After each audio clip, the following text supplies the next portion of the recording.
Testing, testing.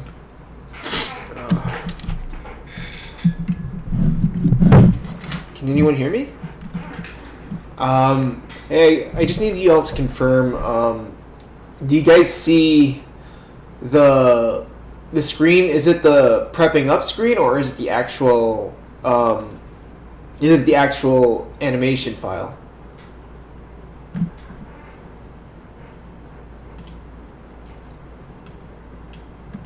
What screen are you guys looking at right now? I'm trying to studio mode in OBS. That's why.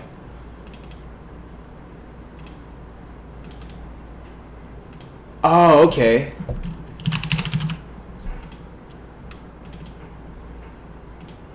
Okay, thanks for letting me know.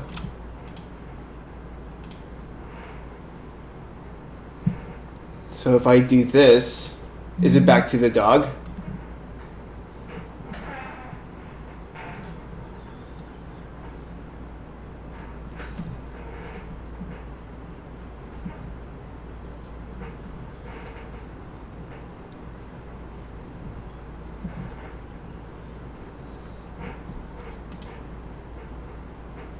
Okay, now it's a dog. Okay, so I know which one is the active screen and which one is the waiting screen. Okay, cool. So I just wanted to know which one is which. Okay, so I'm going to transition back to the animation file, and now we can see everyone's chat too, so we can actually get into things. So yes, they're both dogs, actually. This is a Shih Tzu in a spaceship or in a hovercraft. So I'm just animating this one shot. So this project is supposed to kind of look like something that was made in early 90s, late 80s. I have a test footage of that here, actually. So here is some of that. So I'm trying to replicate that whole film grain effect with some camera twitching, film grain, that cell look. So this is something that I've been working on for a while. I only have the full animatic of it, but for now I'm just animating some shots for it. I'm actually going to be working on multiple projects, so bear with me on that.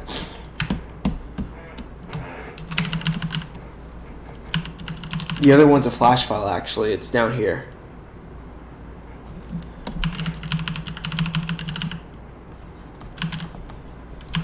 But yeah, so right now I'm just like doing a rough in-between of the tie down of this character that's in context, you know, is in a cockpit and he's dodging lasers and stuff like that. So I'm gonna just tie it down briefly, and then I'm going to talk about some ways to strategies on how to do consistency with things like in-betweening head rotations and stuff like that.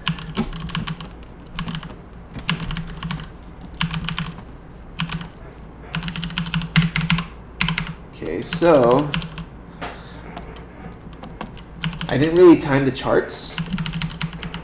I'm only feeling it by flipping through it because the rows are actually animated straight ahead.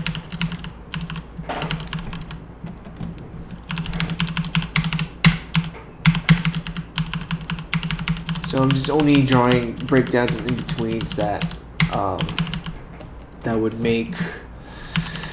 that describes the full movement without in-betweening too much, since it's only breakdown.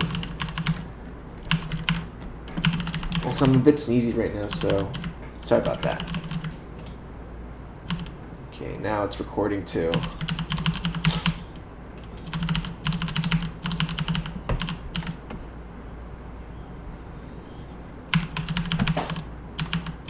So let's say, so one of the things I want to show is, if you know me, I flip a lot. I flip my animation a lot, but have you guys ever heard of a technique called place and trace? It's a traditional animation technique.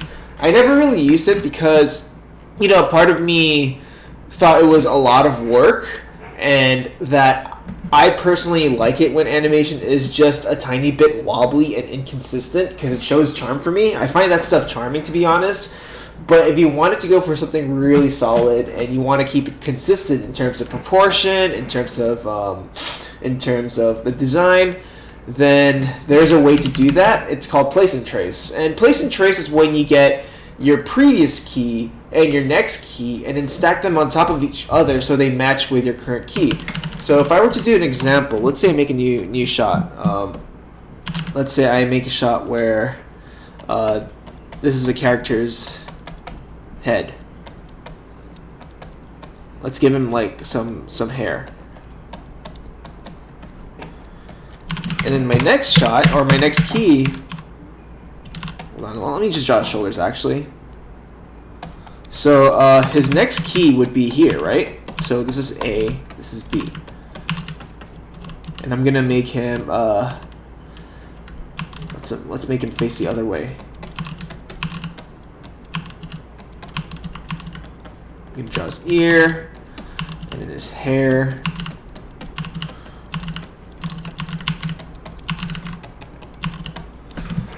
Okay, so the place and trace for this case. The great thing about TV Paint is that there is an option for this, and I know Toon Boom has it. Toon Boom actually has a better one, but I don't have Toon Boom. It's expensive, but one day I'll get it. One day I'll probably find a way to get it if I have a project that needs it. But for now, I just rely on Toon Boom and TV Paint. Hey, Unicomics, long time no see too. I'm just showing a technique on place and trace. So let's say I want to make a breakdown between these two keys, A and B. Let's say I want to make an in-between, and instead of like either just turning on the onion skinning and eyeballing it, or instead of just flipping it, which I encourage all of you guys to do, flip through your drawings while animating so you can actually feel the movement of the arcs and such. And this can help you like come up with unique breakdowns. So that's the one that I've always been telling you to do that. Oh, so hey Shadow Dragon. So as far as streams go, I upload them on my Patreon, but the thing is my Patreon hasn't been active because I've been really busy with full-time job, personal projects and stuff like that.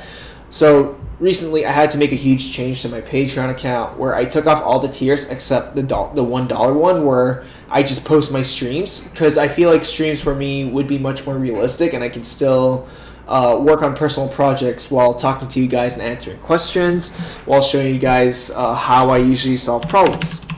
So right now I'm just showing you a place and trace. This will be uploaded to my Patreon account, so anyone who's pledging $1 will have access to all the previous streams that I have.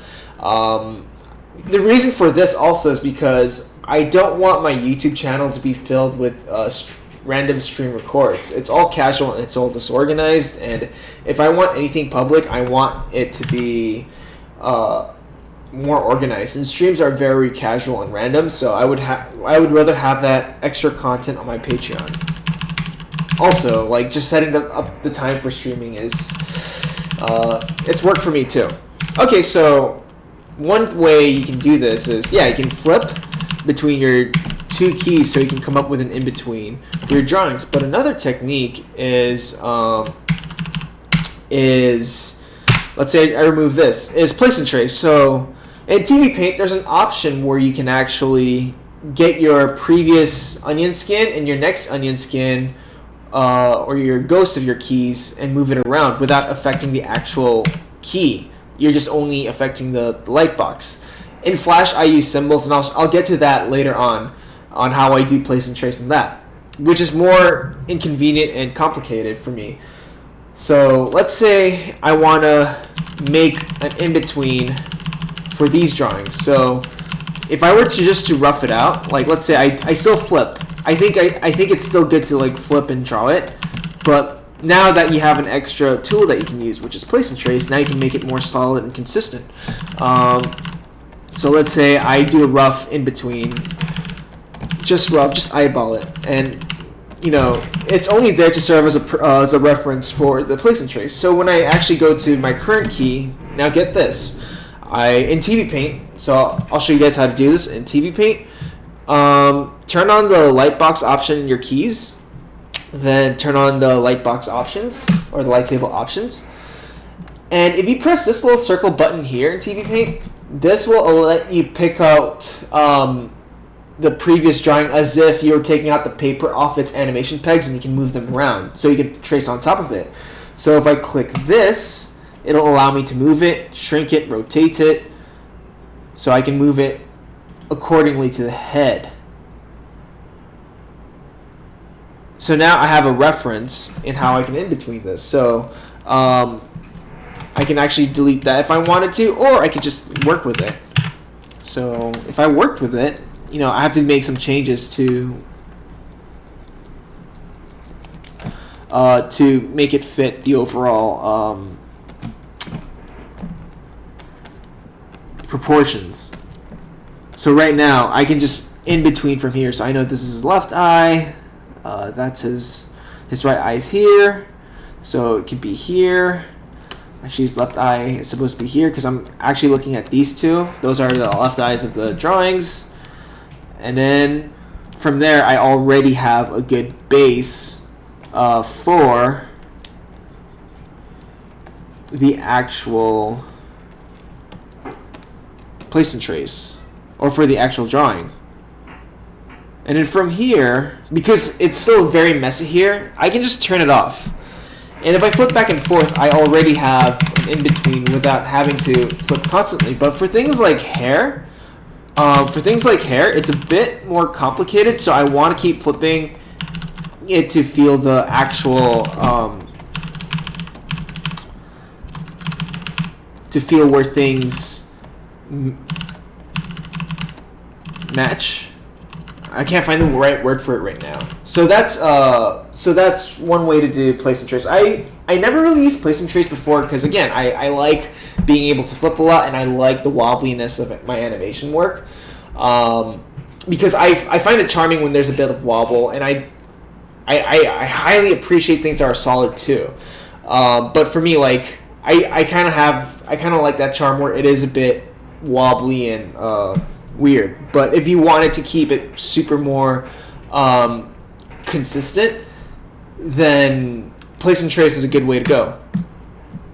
Okay, so another way I do it in Flash. So let's load up one of my Flash files because this is a long sequence. So the sequence I've been doing in Flash is it's a running animation with camera moves, and the character is rotating in. Oh, hi, Inbel. Good to see you here. I love your work, by the way. You guys should check out her work. So if I were to show you guys the rough animation of this, I don't know if you guys can see it because I color-coded it to be really light teal, but it's basically some dude running. And there's a lot of things to keep in track, like the proportions of his head, his hands, just a lot of things. And flipping back and forth between these drawings is just a lot of work. So in my cleanup, this is where I've been doing the place and trace, because I've noticed that the head so if I go to this drawing of my cleanup, and if I turn off the cleanup, the head is actually smaller, but because I used place and trace and I matched it to my main keys, now I know the head is bigger. And how I did this is I created another layer underneath my drawings called place and trace. This is where I turn keys into symbols, and I turn down transparency because CS6 Flash, as far as I know, doesn't have the option to do the whole take out your pages from the peg bar. It doesn't have that option, so I had to improvise, and the best way for me to improvise that is to use symbols. So here's how I do it. So let's say I want to make a place and trace option for, I'm going to look at a drawing. So I want to do this drawing because I feel like this one has a lot of information. I'm just trying to think. Or no, this one has a lot of like information. So let's clean that up. I'm gonna save it before I proceed, so I don't wanna break that file. Uh-oh, not responding. If it crashes, fuck you to the world. Oh well. Okay, so it's back to normal. So let's say I want to make a place and trace between this drawing and this drawing. So if I flip this drawing and this drawing, this drawing and this drawing. All right, so now, now that I already have the rough drawing, so I know where to place my place and trace or my keys. So what I do is I actually get the lasso tool. Oh, God damn it, Flash, your keyboard shortcuts. I highlight whatever I want to place and trace. I copy it. I go down to my layer, and I paste it, and I convert it into a symbol for now. So I can move it around. I can turn to opacity by going to properties, turn the style to alpha so it's transparent. And then I would get the next key, so it's this one, the head of the next key. I copy that.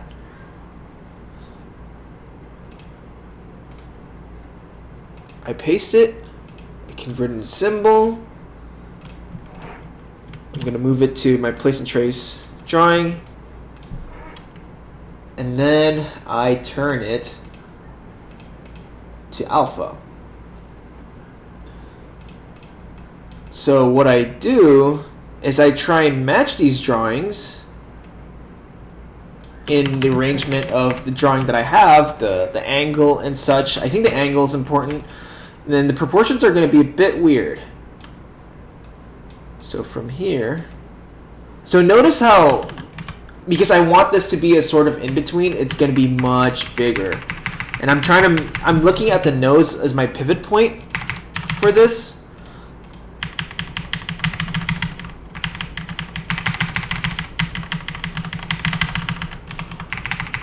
I'm just trying to match it with the rough that I have. So I know, oh, okay, it's more in an angle. Match it up to that drawing. So that's why I still encourage you guys to flip, so you guys can still see the angles. And then from here, I'll just lock that. And now I have a reference to just in between from here. So if I would just in between here, you know, now ignoring the green lines for now, or the teal lines, and just in between. This is a way to stay consistent with your proportions. But notice how, like, the place and trace drawings, the previous key and the next drawing, they're in different sizes because one's coming closer to us and one's previous. But if I were just to in between everything from what I see from here, it's going to act accordingly to the actual animation file. So, you know, I'm using this as a reference or placeholder, and then just matching it while keeping in mind of the in-betweens. So the hair, so I'm just going to improvise that hair. There's going to be a lot of movement. And then see, I can see in the original rough, the green line, it's actually way above. If I want to break it down where his eyebrows are rising, you can do that. But for this case, I'm just going to make it match that drawing, because he's actually tilting his head backwards here. So if I were just to in between, let's just in between from that place and trace. And from here, while I'm in betweening, I don't know if people asked questions, so I'm going to scroll up and see what people asked. Taniko, are you going to put streams? Oh yeah, so I'm going to put it on my Patreon account, which I got to warn you guys, I hardly update it because I've been so busy, and I just made some big changes. And also, I've also been more focused on the tutorial package I've been selling online, and that's been very beneficial for me in terms of you know, side income and being able to use that side income for other personal projects, or being able to be financially stable, which is one of the main reasons why I wanted to make that too, is so that I could be financially stable without having to worry too much about if I were to, let's say, leave Netflix animation, or let's say I get let go. I don't want to have to immediately try and scramble desperately. I want to be able to have to depend on some savings so I can spend a little time looking for work while working on personal stuff. And also just to have extra income. But more importantly, I really wanted to show a lot of things that I know about what helped me get into animation, or what helped me improve. So I'll tell you more about that stuff because there have been updates to that package. There will be a sale this summer, just saying. And also, I got it fully. Well, I'll tell you guys later about it. Okay, so let's see. Hey, Tanika, do you think Rough Animator is a good animation program for beginner animators? I think any animation program that allows you to do hand-drawn animation is great. Rough Animator is cheap and it's simple. I've used it and I think it's great. I do think that it could be more user-friendly, but I think it's really ideal for you guys to use if you want to learn animation. As far as animation productions go, some people use it. I know I have a friend at Netflix who she says that she uses it to animate her characters because Flash and TV Paint, just became so expensive for her, so she just uses Rough Animator. She does everything, converts them into PNG sequences, borrows a computer with After Effects, and then compiles them all there when she has a chance. So I think Rough Animator is great because it does have that option to allow you to put it in an actual workflow where you can actually produce stuff. So I would recommend it. And also, of all the animation programs I've used or apps I've used in the iPad, it's probably the best one. So Shadow Dragon asks, are the things you're busy with involving personal and non-personal secret projects and next part of your animation lessons? Actually, I've been doing a lot of anatomy studies, and I've been writing a storyboarding packet, just a script and just the things I want to talk about. In terms of what? Yeah, in terms of like more upcoming lessons, I want to do one on like transforming or translating anatomy into animation, how to make that work. I've been talking with physical therapists about how muscles work and what bones or what parts of the body have the most impact in things like center of balance and impact or energy. So I want to teach how to draw an anatomy, but I also want to talk about how to understand anatomy, how it works. Alright, so I already did a place and trace of this character, so if I were to flip back and forth, now it feels a lot more consistent than the rubs that I have because of the place and trace. Okay, so just looking at questions. Is this still the case when you have a couple... I'm not sure. Oh, animated consumes a lot of my mental energy. Is this still the case when you have the couple... Honestly, yeah. I didn't really get a lot of concepts until after I left school because there's so much to learn about animation. Like, you can animate bouncy characters, but animating realistic and grotesque or like superhero characters, that's another thing. Or subtle animation, that's another thing too. Okay, so that's how I usually do place and trace in Flash. Let's see. Cinedragon asks, I'm European myself and starting a career. I don't see myself moving to America soon since me and my boyfriend bought a house recently. What's your opinion about working remotely? Honestly, if you can do it, do it. There are people who work remotely because, costs of living in California in the United States is bullshit expensive.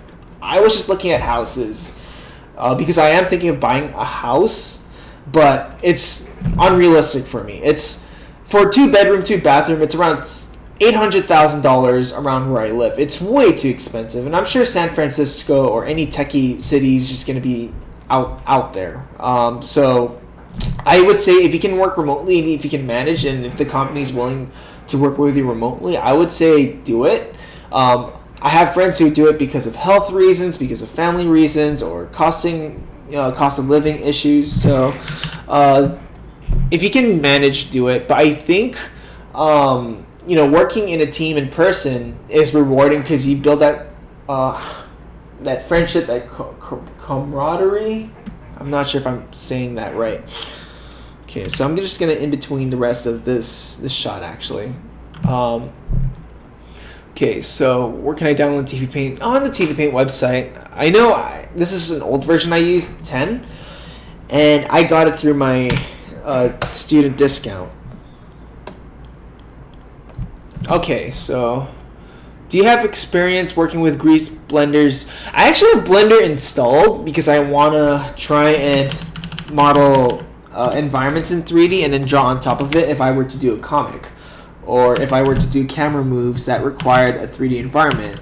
I used Maya before in 3D Studio Max a long time ago in the past, and Blender, it'll take me some time to learn once I actually have a project that I need to use it for. Not sure. We'll see about that.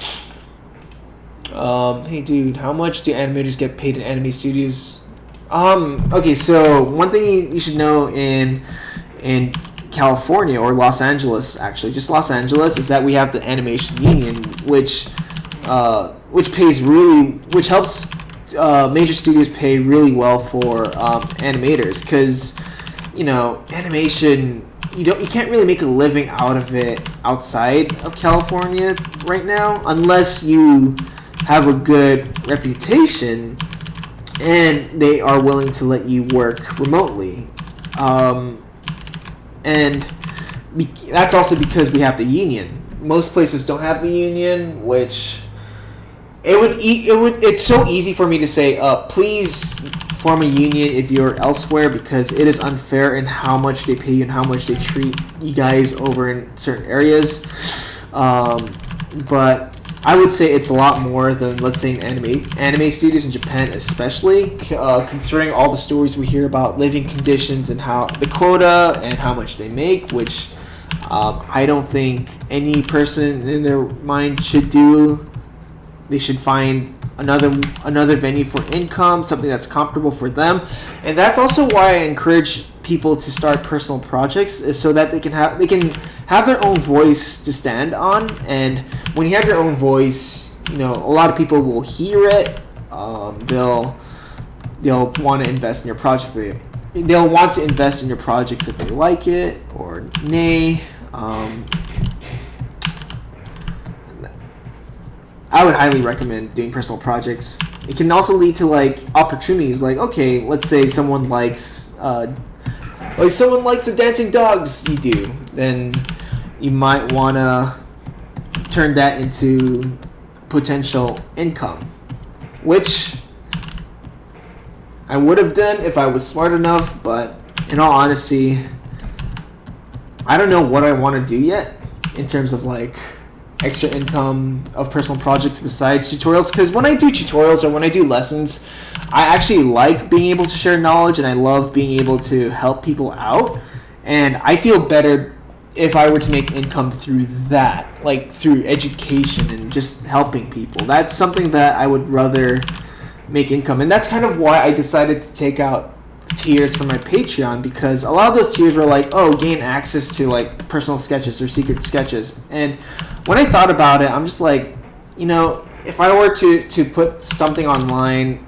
publicly, I'll just do that on my own accord. I don't want people to pay for work that I'm not proud of. It's dumb. So I just turned it to $1 just so that I can put streams on. Okay, so yeah, TV Paint is expensive. Okay, so how important is working on site in animation? It's pretty important, actually, because I know in all the studios I've worked with, we would always have frequent check-ins randomly after coffee, or if we needed to check in, it would be casual. You can have check-ins through Skype, but it's not exactly the same when you're there in person. That's something that I experienced when working at Tomko House. The reason why I worked remotely was because I accepted a teaching gig over here, so I couldn't stay in Berkeley for that time period. And it did give a lot of problematic stuff. Okay, so the hand in betweening, okay. So that's what I would say. Yeah, working remotely is pretty important. But honestly, social-wise, because we're social creatures, I think you guys should have a venue where you guys can work in an environment where there is social interaction, because, working as a shut-in, it really sucks. And it affects how you communicate with other people remotely, too.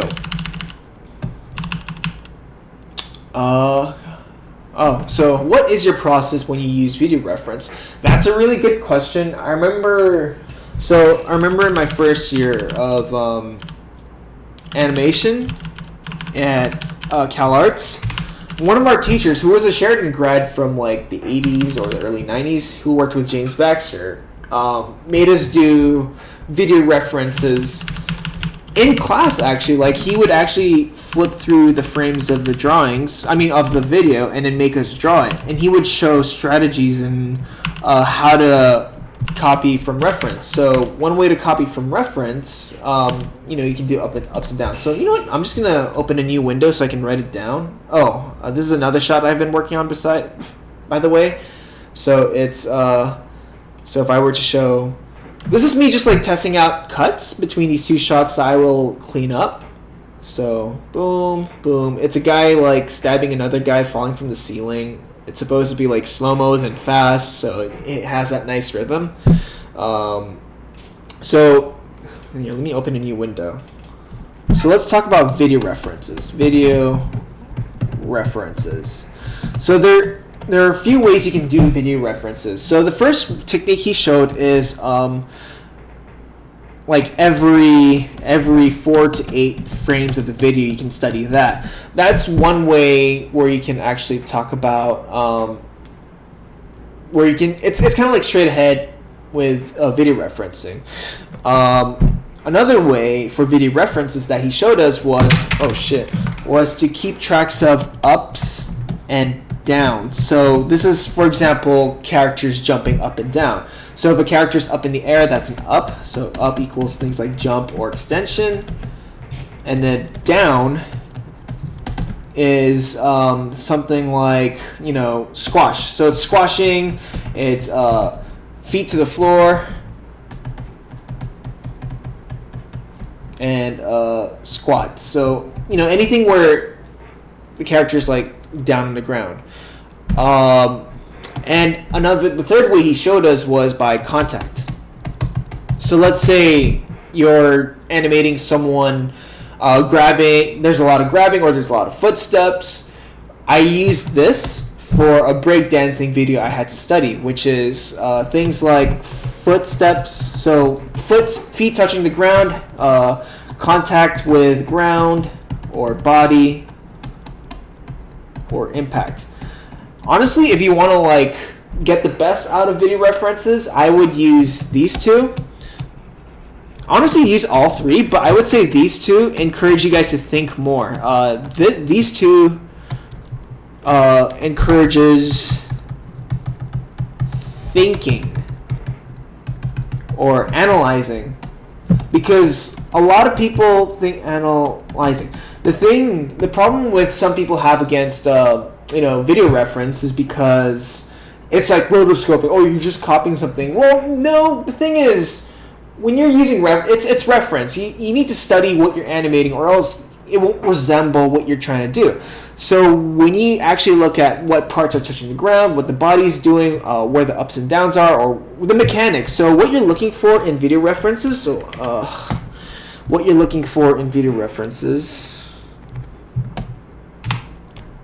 Look for the mechanics.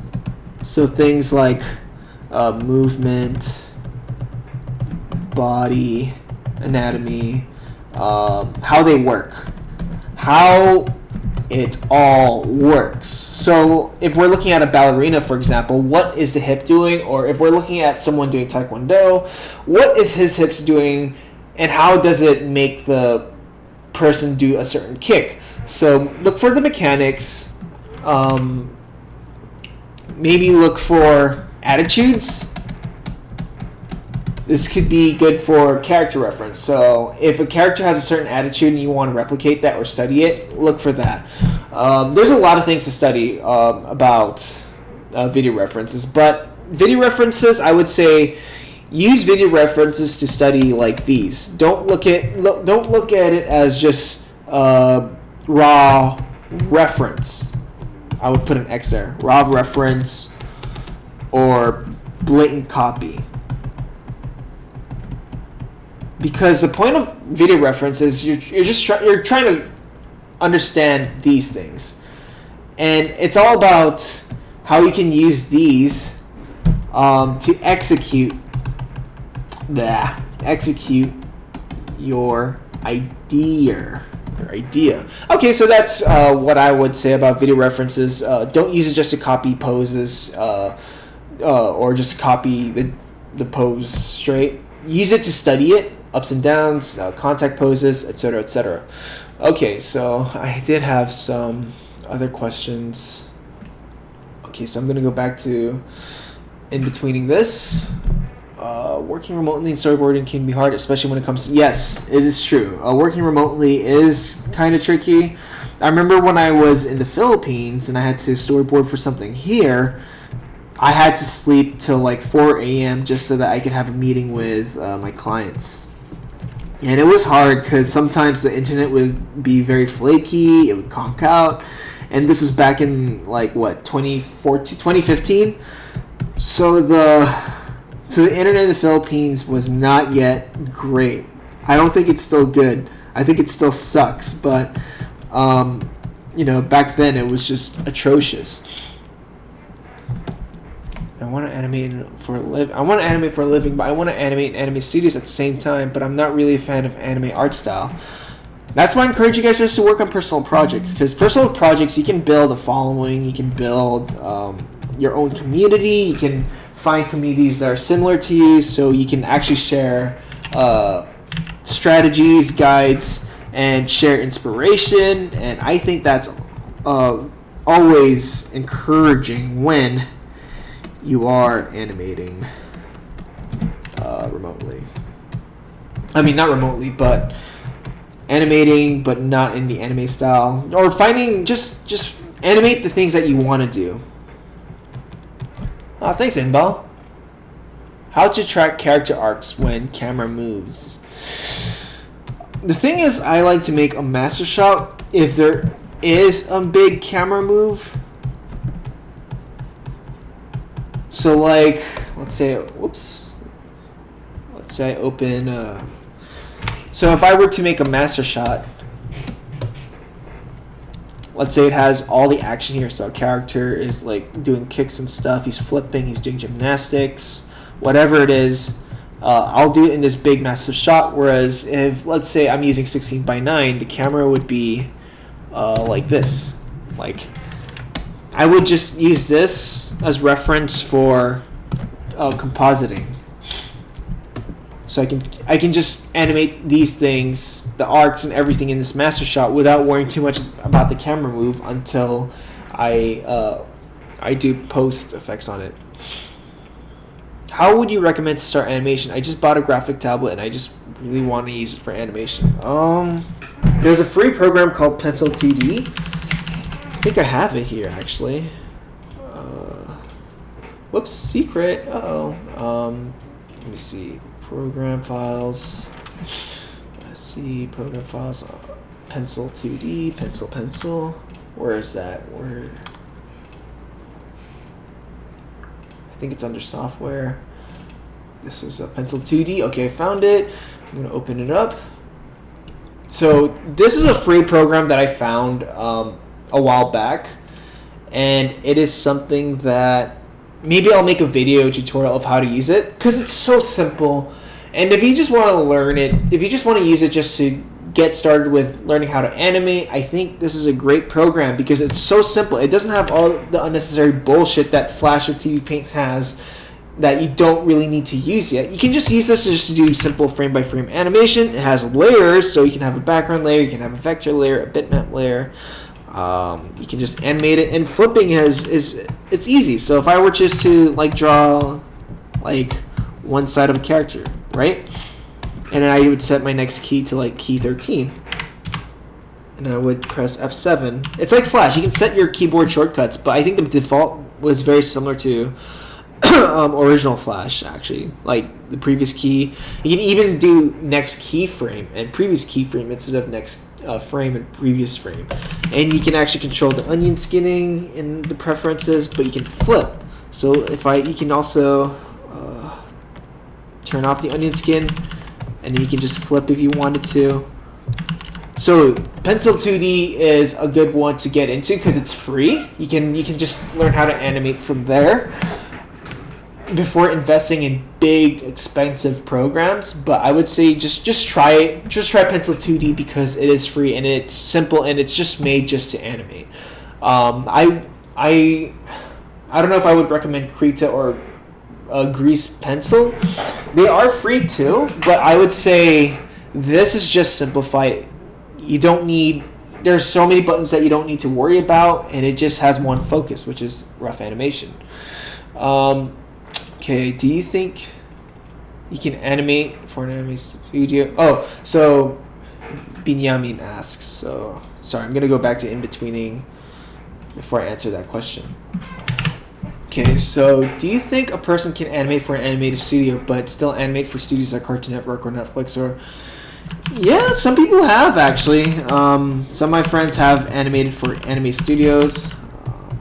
Spencer One is one of them who animated for, and it's all about like knowing the right people too, and if your work fits that category too. Because, like for me, I don't think I would be best suited for the Sakuga style animation because that is not my specialty, and that is another thing I need to learn. And if you have work that matches whatever studios you want to work for, or if it's an anime studio, then you might want to make more Sakuga related stuff. But for me, like, there's so many things I like to do, so I don't really have a distinct genre in what I do yet. Maybe I do, but I just don't know it. But if you know the right people, they can help you get connections. I know some people have friends they know in Japan or working in the anime studios who will offer commission or freelance to people internationally to help them work in anime. So that can happen too. Okay, so I'm looking for questions. Some stuff I don't. Timing is hard. But I actually have a tutorial on timing in the video package that I sell online on how you can think of it. But one way to think of it is just to think of it as music. Some things go really fast and some things go really slow. When I was a first year, my teacher was really critical on me because my work was very evenly timed. So some parts would hit the keys in a rhythmic beat. So 1 Mississippi, 2 Mississippi, 3 Mississippi. And if all your keys hit those beats even consistently, then it's pretty bad because, well, I wouldn't say pretty bad, but it's even. And that can make your animation lose impact. Okay, so I know there is no best version of it, but what is the optimal FPS to make animations like you do? 24 frames per second. It's the standard, honestly. I know some places use 25. Some weird internet stuff use like 8 or whatnot. But honestly, guys, 24 FPS. 24 FPS is easier for everyone to understand. It's easier to understand when you're using an exposure sheet.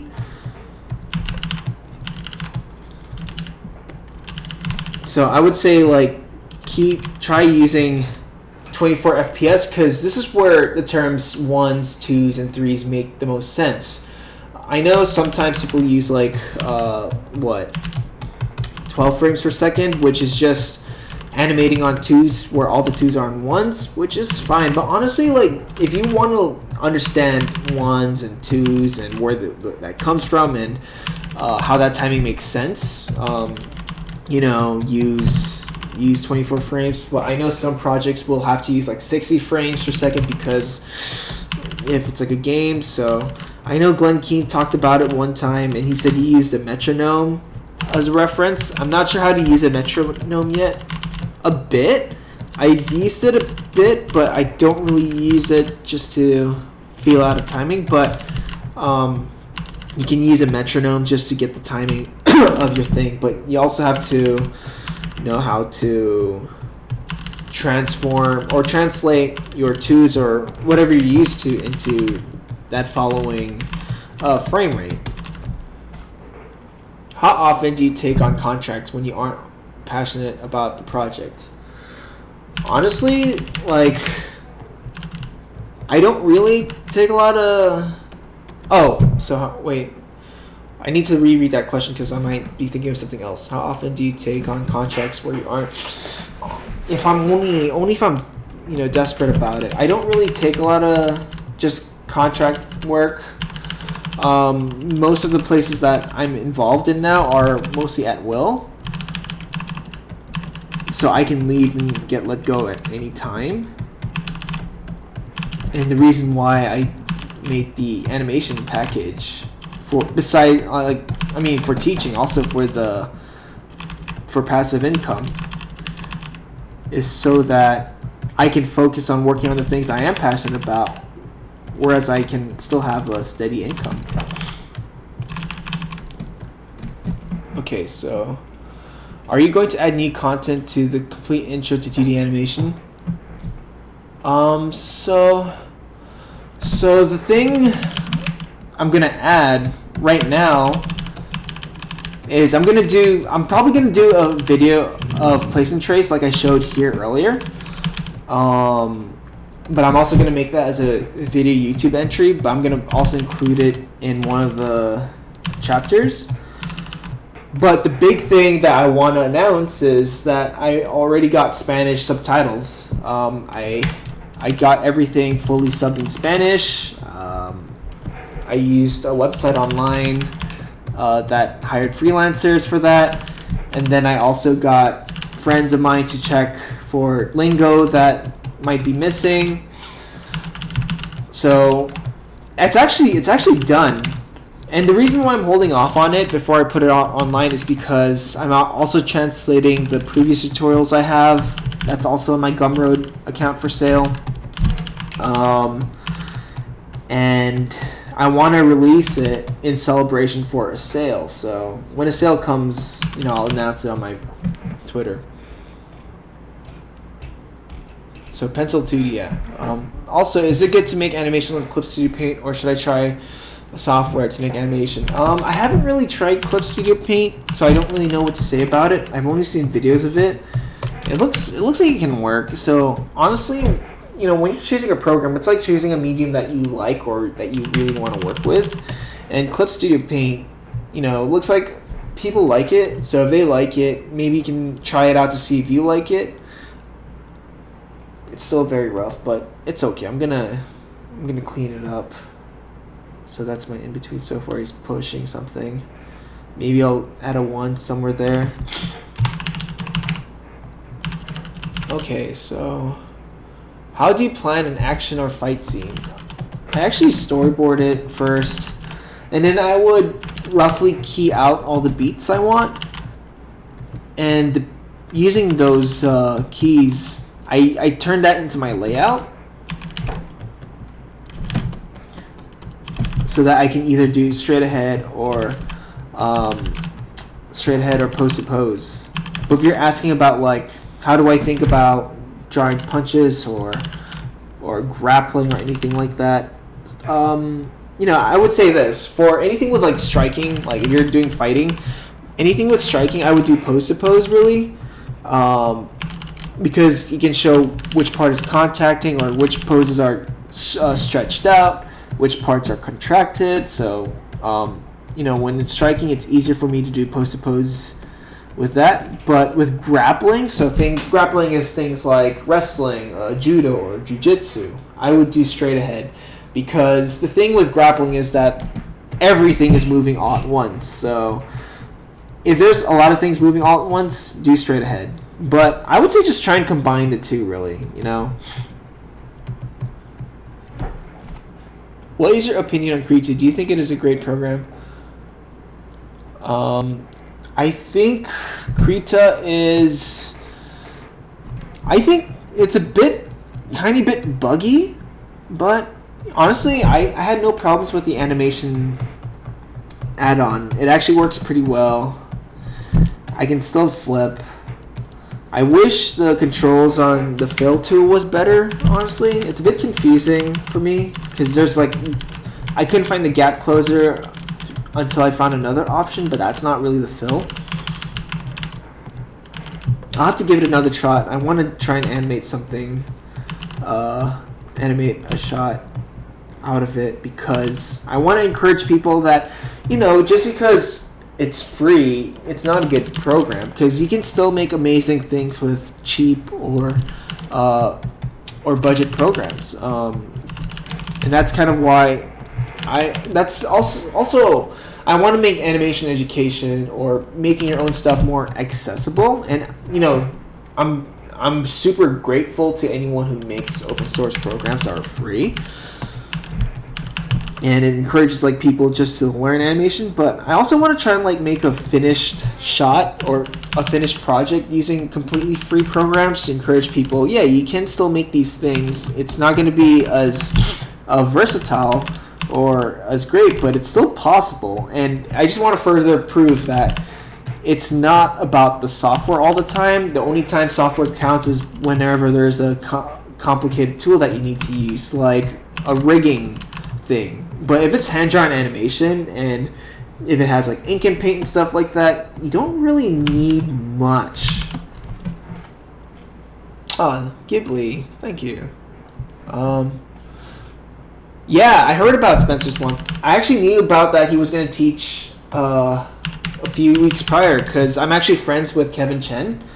And Kevin Chen actually asked me to teach animation at CDA, but I can't because it has something to do with my visa. I'm still waiting for my green card application, and once I have that set up, I can work anywhere, I can teach anywhere. So for now, I'm just trying to figure that out. Hopefully next semester I'll teach animation, but I knew about Spencer teaching animation for this coming term.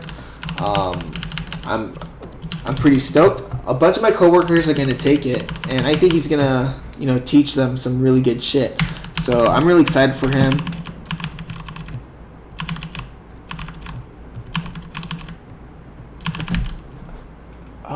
Okay, so have you been approached by Netflix or other studios for your work? Not for my personal projects. Just not yet, actually. Or not at all. Maybe not at all, yeah. No, I haven't been approached by Netflix at all. I'm there to help people make their very cool projects, honestly. I don't know.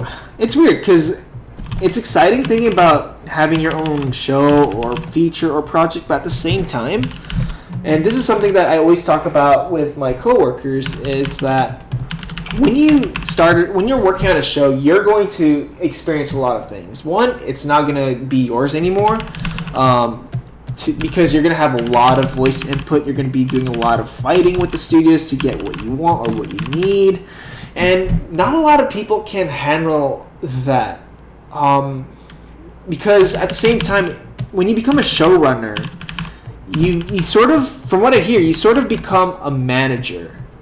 And some of these showrunners, it's hard for them to find time to draw or to work on stuff, because they're so busy with meetings, with personal with the managing, with hiring, dealing with the writing team, dealing with almost everything. So so for some people it might be really amazing and ideal to have your own show idea, but at the same time, when you think about it, you kind of lose that independence where you can just have time for yourself.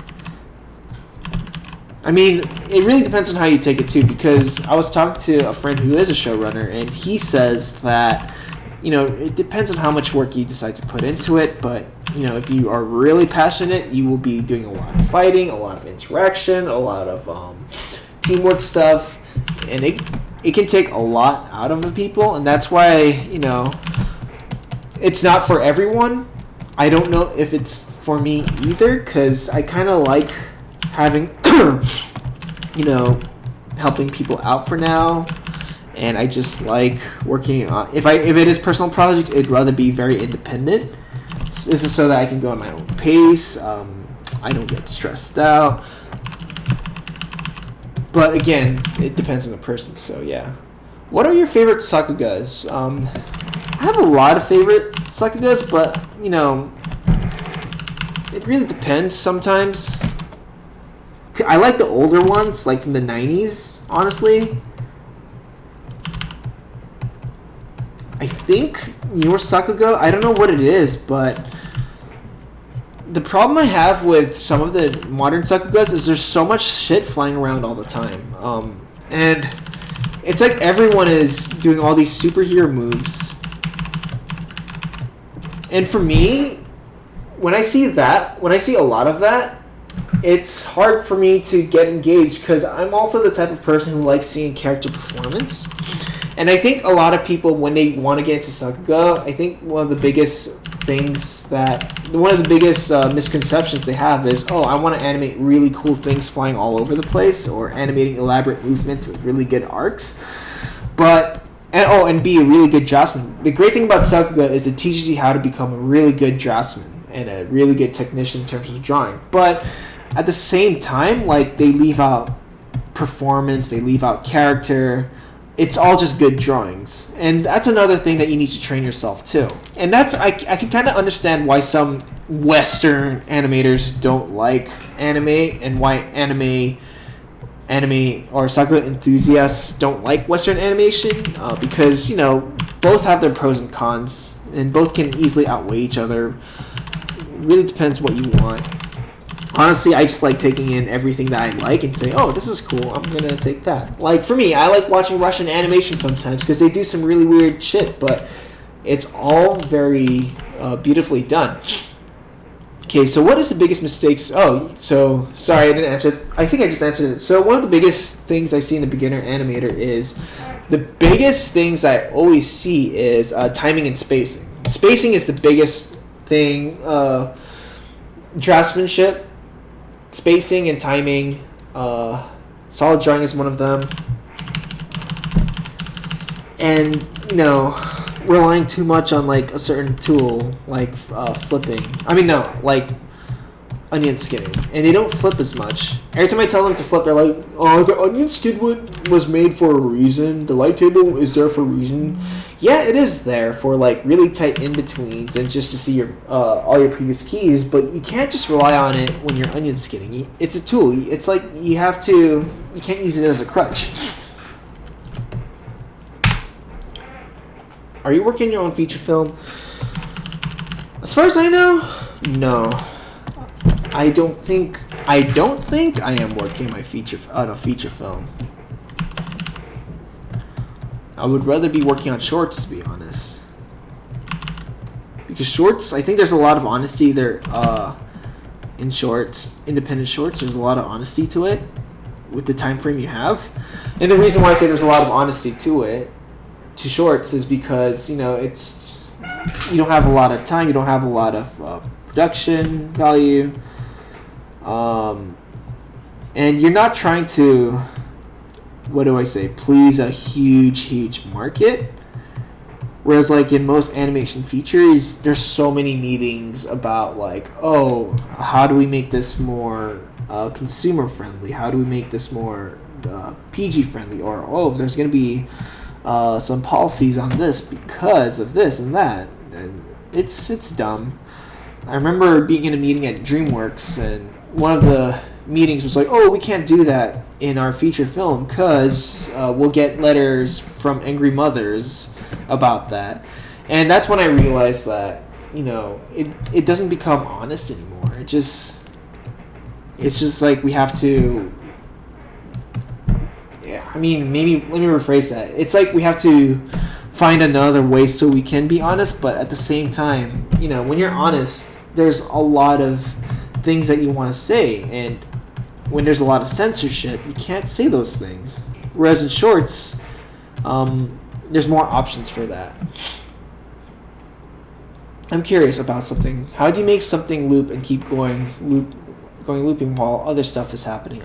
I just copy and paste the frames. If that's what you're asking, like copy and paste the frames and then just use it as a reference, so when I color it, I know which ones. Having an exposure sheet can help, so you can keep track of which drawings are on loop or what aren't. Sorry, my voice is starting to like dwindle when I talk really loud. Okay, so animation was your dream job. Since kid? Yes and no. Honestly, I wanted to be a scientist when I was a kid, or more of an engineer, because I played Mega Man Legends, and I liked the flutter. I liked the aircrafts, and I kind of wanted to build my house. I wanted to have a flying house, so I daydreamed about being a engineer or whatnot. But no, I like telling stories. So before I was about to be I wanted to go into concept art, but the community I hang out with at that time was very, they were very bro-y, and also kind of incestuous, meaning they only had a few inspirations, and they only like copied like Feng Shui or Craig Newlands, and they always worshipped them. And if you looked at anyone else, they were just like, oh, this sucks. And animation, I've always done like PowerPoint cartoons as a kid, so I think that's kind of why I wanted to get into it. So yeah, this is just like rough tie down. So if I in between it, the actual cleanup is not going to be on this one.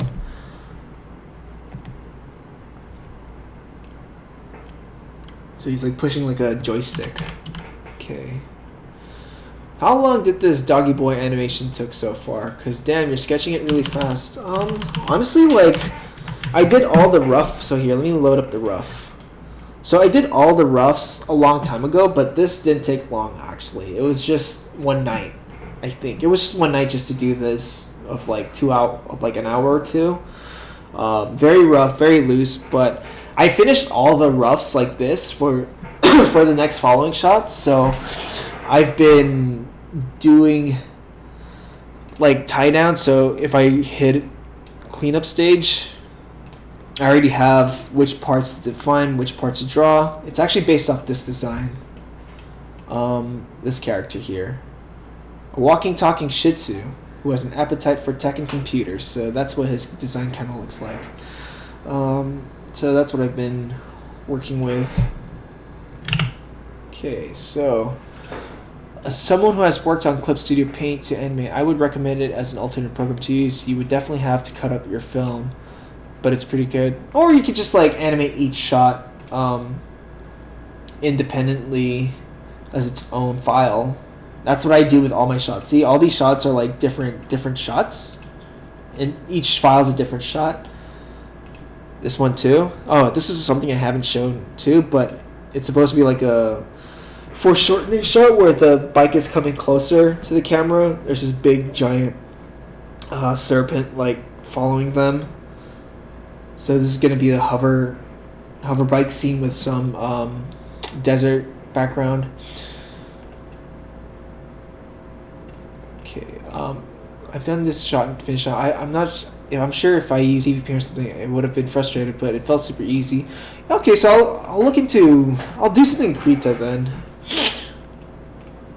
Do you think colorblind is a problem for this kind of job? For this kind of job, it can be segregated. So you can be a rough animator, or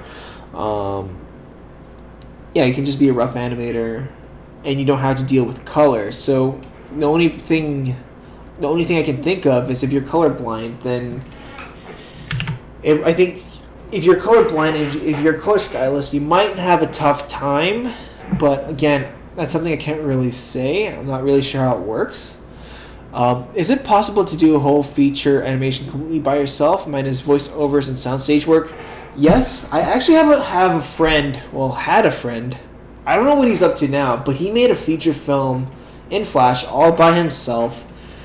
This dude was a Red Bull addict, and he would, every time I talked to him, he would just send me nonstop messages of how excited he was about something or how excited he was about anime, and he would just not shut up, and he would just down energy. Well, he would do speed animations that were like 20-minute shorts, and they were watchable and they were fun.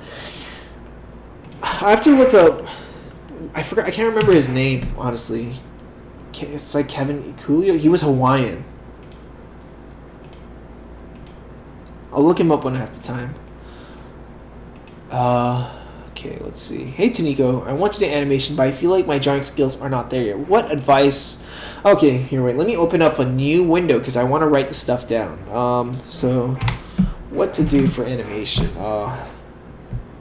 You know, drawing. So how do you improve drawing for animation? I'm gonna do a video on elements of drawing. So elements of drawing to master. So these are things like line control, primitive, solid form. So these are all the technical stuff. Actually, I don't think perspective is an element of design or drawing. So form and shape, those are things to practice. As far as things to get better in drawings, you know, live drawing is one of them. Or if you don't have access to live drawing, you can do cafe sketching, which is sketching people out on the streets, or outdoors, or outdoor sketching. And then sequential, do like sequential drawing. So sequential drawing. So this encourages you guys to draw body storytelling elements. So storytelling elements through body. So how do you show different poses, and what are they doing to give you guys what that body is doing? So storytelling, sequential drawings. But definitely, I'll do a video on this, elements of drawing, because, you know, people say, yeah, you do need to be a good draftsman. You need to be a great drawer for animation, but, you know, there's a lot of things that drawing does not cover that you can learn from animation, which is things like acting or execution or the principles and timing and performance. Those are things that you need to know that drawing alone cannot help you with. So definitely like a lot of storytelling drawings. I'll do a video on that. I'll do a YouTube video on that.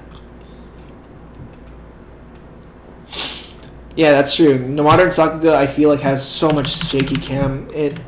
I think it's overhyped when it gets to that point. Let's see. What is good draftsmanship? I'm looking at the Twitter chat. It's actually all in the chat box that I have, so I can see it. So what is... It's just that right now I'm answering a bunch of other questions that were asked before. So what is good draftsmanship? I think good draftsmanship is, one, a good understanding of foundational drawing skills, such as solid drawing, perspective, form, technical drawing. But it's also like a good drawing in appeal and clarity, or making your drawings look like it has a bit of life to it. So instead of like a character standing where it's just a deliberate, that character's standing up straight, a good draftsman is able to translate what that person has learned from life and apply it in terms of cartooning or drawing and make it feel relatable. That's an important word when I think of draftsmanship. Someone who is a great draftsman can understand what that drawing is trying to say. So that's why in Don Hall, I think it's Don Hall's book, I have it back in my bookshelf. He says that there's a difference between a doodle and a drawing. A drawing, it speaks. It's saying something, whereas a doodle is it's just a drawing that just shows a pretty design or whatnot. Whereas a drawing is trying to convey a message, and I think a good draftsman can also do that. But people know good draftsmen are technically foundational in terms of their drawing. They know how to do things academically, and yes, that also makes a really good draftsman. But a good draftsman can execute all these skills has a good mastery of like technical drawing, but also has a good sense of execution. I think that's the word I was looking for. It's all about execution. I'll have to do a video on that. That actually made me go on a thought chain, so I'll just write. Whoops. Draftsmanship also, to me, equates to execution of how you convey whatever you're drawing. So that's something I'll have to talk about sometime in a YouTube video. Thinking about moving to LA for animation. Any tips? I would say... So let's say you're moving to LA to get into animation. So here, let me write that down. So moving to LA for animation. So let's say you have So let's say you have zero experience, all right? Zero connection, zero experience, and zero connections. So one thing to know is that LA is expensive to live in. It's expensive as fuck. So for here, I would recommend look into roommates or people in the same interests, so that you can share a room and split the costs. Easier to save money that way. But the reason why I encourage this is so that if you have no connections and if you want to learn animation without going to schools like Academy of Art or Cal Arts, there is CDA. So CDA is a school that we were just talking about moments before. Spencer Wan is teaching animation there. They're only starting animation once again because I know James Lopez last taught it, but it just died out. And I think they want to bring animation back. I want to teach there again, honestly. I want to teach animation. So CDA, the great thing about CDA is, you don't need it's not 4 years degree. It's actually one class is about 10 weeks, I think. And you can take it as much as you want, or you can take other classes too. 10 weeks. And it can range from like what, $600 to $800 US per term. So that's 10 weeks. And I would say it is worth it because, one, the great thing about these classes is, you're taught, it teaches you what is from people from the industry. So the problems with expensive schools is that sometimes they get teachers who couldn't make it in the industry, so they decide to be teachers instead. So the great thing about CDA is that it has mentors who work in the industry. Okay, so CDA is not the only one. There's CGMA. What else is there? There's Animation Workshop, but I think that's all online. I think CGMA is online too. So mentors who work in the industry, therefore they'll teach you things that you need to know in order to work in the job. So it equals work in skills that to work in job. Let me just turn off my activate smoothing because I think that's why I couldn't really input some of the lettering. Oh, whoops. Okay, job. What else? And also, it's the people who take that class are also in the industry. So your classmates may also be in the industry. I'm writing this down so I can talk about this in later videos and such. So classmates may also be in the industry too. So this can help you build that connections, that friendship, so you can get into studios in LA. Okay, so back to, I'm actually animating one more drawing actually. And again, I'm being super rough because I realize I'm just gonna be in betweening these.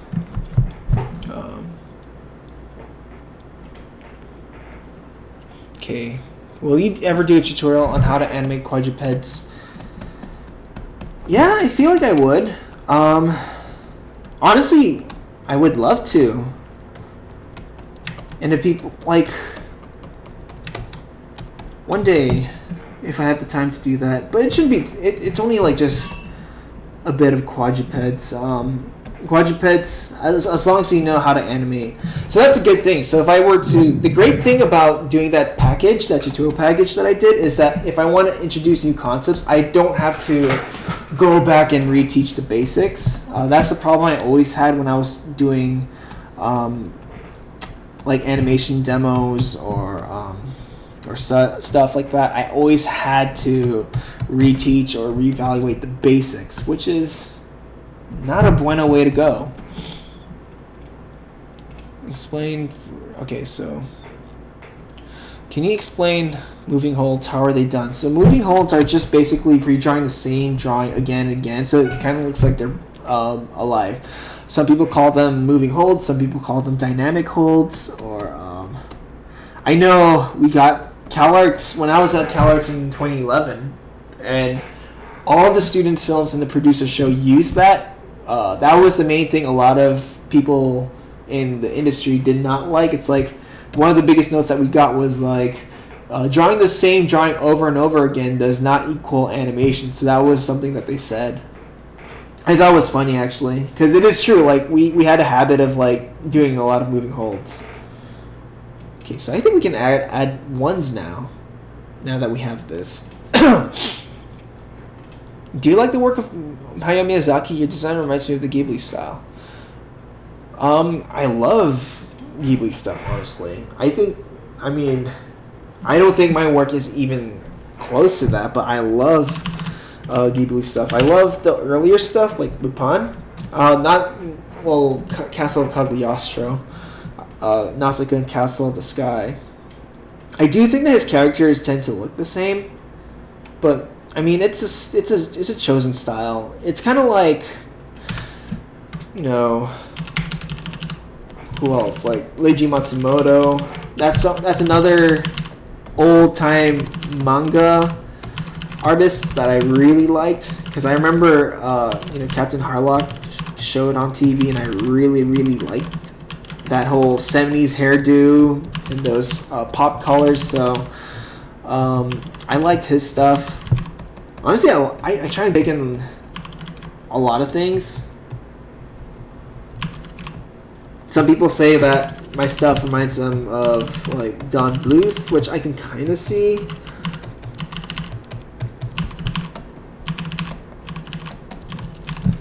But I think Don Bluth is way up there. He's his own thing. Same with Miyazaki. They're all like way up there and their own thing. So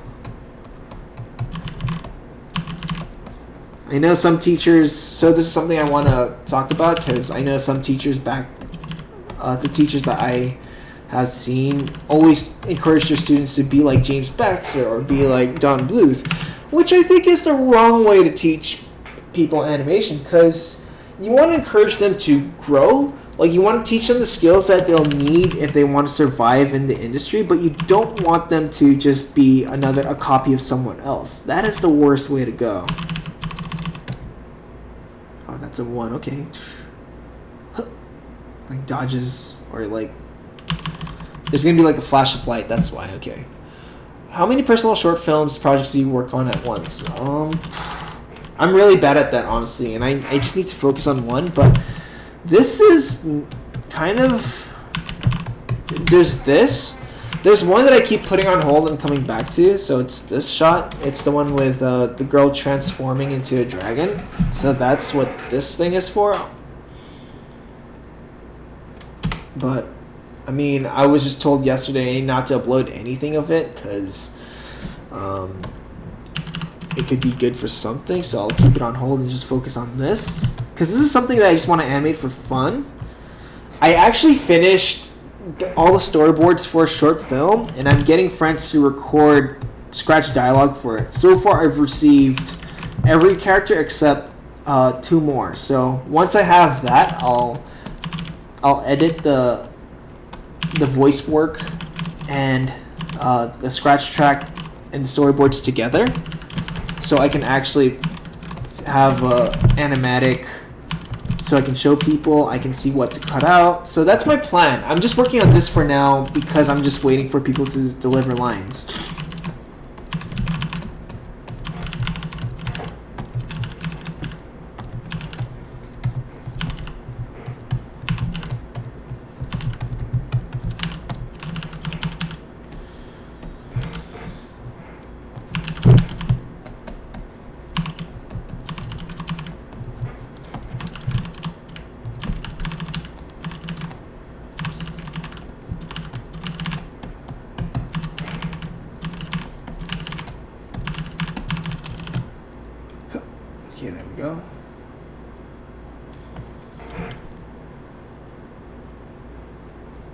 Cool. So that's the animation on a few ones.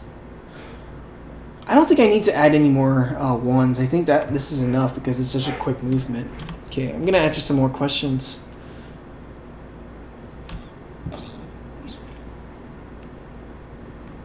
How hard is it finding? Oh, that's awesome. Like, I think sometimes a disability can become an advantage because it can help people. It can help. I think it helps people see things at a different light. So that could be good. Okay, so how hard is it finding work as a new animator, and where would I look as a new animator? Ooh, I mean, a lot of people move here, join communities, so they build the networking and build the friendships, and eventually that can help lead them to projects. But honestly, it's just having a good demo reel or portfolio. Because nowadays, people just recruit people based on their Twitter or based on their Tumblr or their website.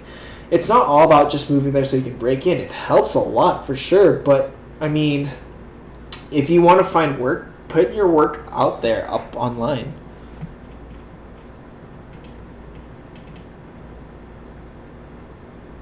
Oh, so can someone link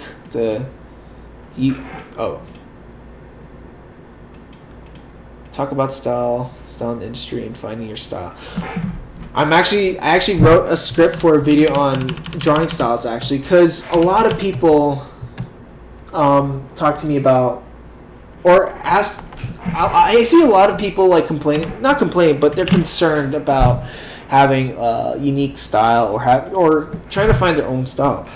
And the thing is, here's what I will say about style. Every one of you guys, you all have your own style. It's just some styles are more matured and some styles have been experimented more. And those styles that are matured have been experimented, they've been explored, and it's clear that those people did their studies, so they helped grow their own style. That's how you can... And the way that you build your own style is that you take in the things that you like and you find the things that best respond to you, right? So you see something and you say, I like this. Why do I like it? So you start studying, you start drawing the way, you start copying that drawing, you start emulating it. And let's say you see a character that, you see an artist that draws really good noses, you try and draw those good noses. So you're absorbing the things that you like about a certain style, but you also have to ask yourself why that style works so well with you, and that's how you can build your own style and identity. It's so it's all about taking in that inspiration. So I like writing all these things down so I know what I can talk about. So when you're finding your own style, it's all about experimenting and growing. So we have to establish first style. You all have it.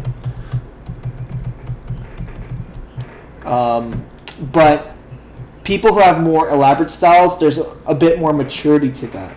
Either maturity or they got in a crutch. Styles can either be good or bad. But that's not what I'm getting into. But let's say in terms of like finding your own style, it's all about experimentation. Maybe going out of comfort zones. So you're finding ways in how you as an individual would approach a certain subject. So going out of your comfort zone. Experimentation, it's absorbing things that respond to you. So these are things that you like about a certain style. Like some people will like this artist, but some people won't. That's a part of your identity. You like that. And that way you can use that to help you grow your own style. You absorb it. So absorbing things that respond to you. Some people will just draw like Don Bluth or the old Disney Renaissance stuff because it responds so well to them. Some people like Sakuga, so they'll just study Issei Mitsuo, Yutaka Nakamura, all these legendary animators from Japan, so that they can. That's part of their identity. So style is identity. Experimentation, absorbing things that you like. Study from life. It's not all about copying things from cartoons. It's also about studying things from what's real in the world too. So that when you study from life and when you execute it in your own work, you actually have You get what you learn from life, put it in a library, in your mental library or whatever it is, and execute it in a unique way that's identifiable to you. I can't say that word right now. So study from life is a good one. Experimentation, going out. So when you absorb the things that you like, maybe you can start asking yourself, like, why do they work for you? So why do they work for you? I remember a student came up to me and showed me his portfolio, and I'm like, why do you have all these great backgrounds and all your character designs? And he just says, because all the professionals are doing it. And I think that was such a cookie cutter response, or not cookie cutter, but it just felt like this person wasn't even asking themselves why they were making these certain decisions, right? This person tried drawing like Don Bluth or whatnot. So, and when you can tell someone's just trying to copy one artist, you can immediately tell that that person's just trying to be an imitation of that person. So when you only have one source of inspiration, you're not really exploring who you are as an individual. So style is all about finding things you like, getting out of your comfort zone. So going out of your comfort zone encourages you to execute in your own way. Experimentation, absorbing things that you like, study from life, asking yourself, why do they work for you? Study cartoonists. I think studying cartoonists is great. Why does it work for you? Why do the way they drew ears? Why does it respond well to you? That's something that you need to ask yourself for sure. So that's what I would say about style. There's a lot of things I can say what makes a bad style and what makes a bad style. So what makes a bad style? So what makes a bad style to me? Again, styles can be good or bad, but for me, when I see a style that's like really bad, I can see like bad, or I would say bad, heavy reliance. I can't spell it right now. Reliance on drawing habits. So let's say you're stuck drawing the same noses, the same eyes, the same ears. You're stuck with drawing the same way. So therefore, all your things have same face syndrome, or you're resorting to like things that you think that will save your drawing. So the heavy reliance on bad drawings, or pure imitation. So this is what I was talking about earlier. When you're not actually asking yourself why it's sorry. The thing is, like, I'm answering questions previously, so some people are saying they can't see their own messages, but it's also because I'm also answering questions from previously. Pure imitation, not asking. And then, no experimentation is one thing. It's basically the opposite of what I'm saying. No life studies. So this is when you're only drawing from cartoons. And this is something that I always see. I'm going to go on a little rant, but this is something that I always see when I see people complain about modern day cartoons. Like they're saying, oh, this cartoon looks so bad now. Oh, this thing looks so bad. And then sometimes I'll be a dick and look at their body of work, and they're just making like copies of like DuckTales or Don Bluth or whatever, and they're not really understanding why that drawing works. They're just copying it. No life studies, no execution of their own part. Okay, sorry.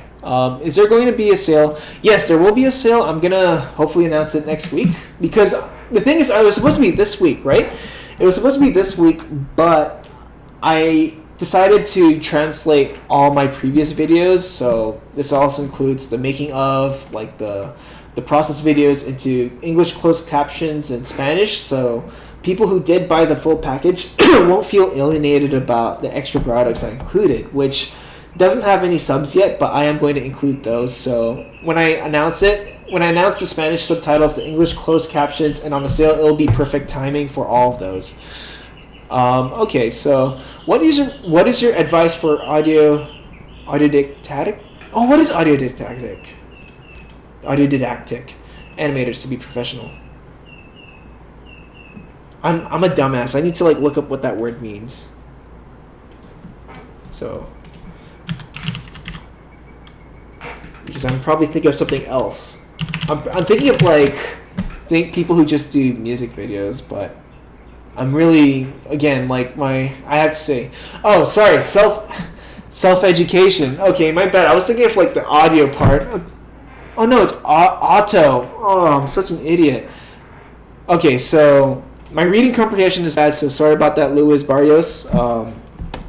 So, what is your advice to? So, advice to auto. I wrote okay, autodidactive. This means I need to read more. By the way, I'm gonna say I'm a dumbass. So, advice to people who are self-taught. Okay, so self-taught. The great thing about the internet now is we have Discord, Twitter. Basically, we have a community, right? So if we have a community, we can reach out to people who have the same interests. So you can start your own group and share work, and then encourage each other to be critical. So start a group and encourage criticism. I think this is the thing that's always hard, but yeah, if you really want to be more self-initiative about being self-educated, you also need that one-on-one feedback. It's like learning a language, I guess. In order to learn the language, you kind of need that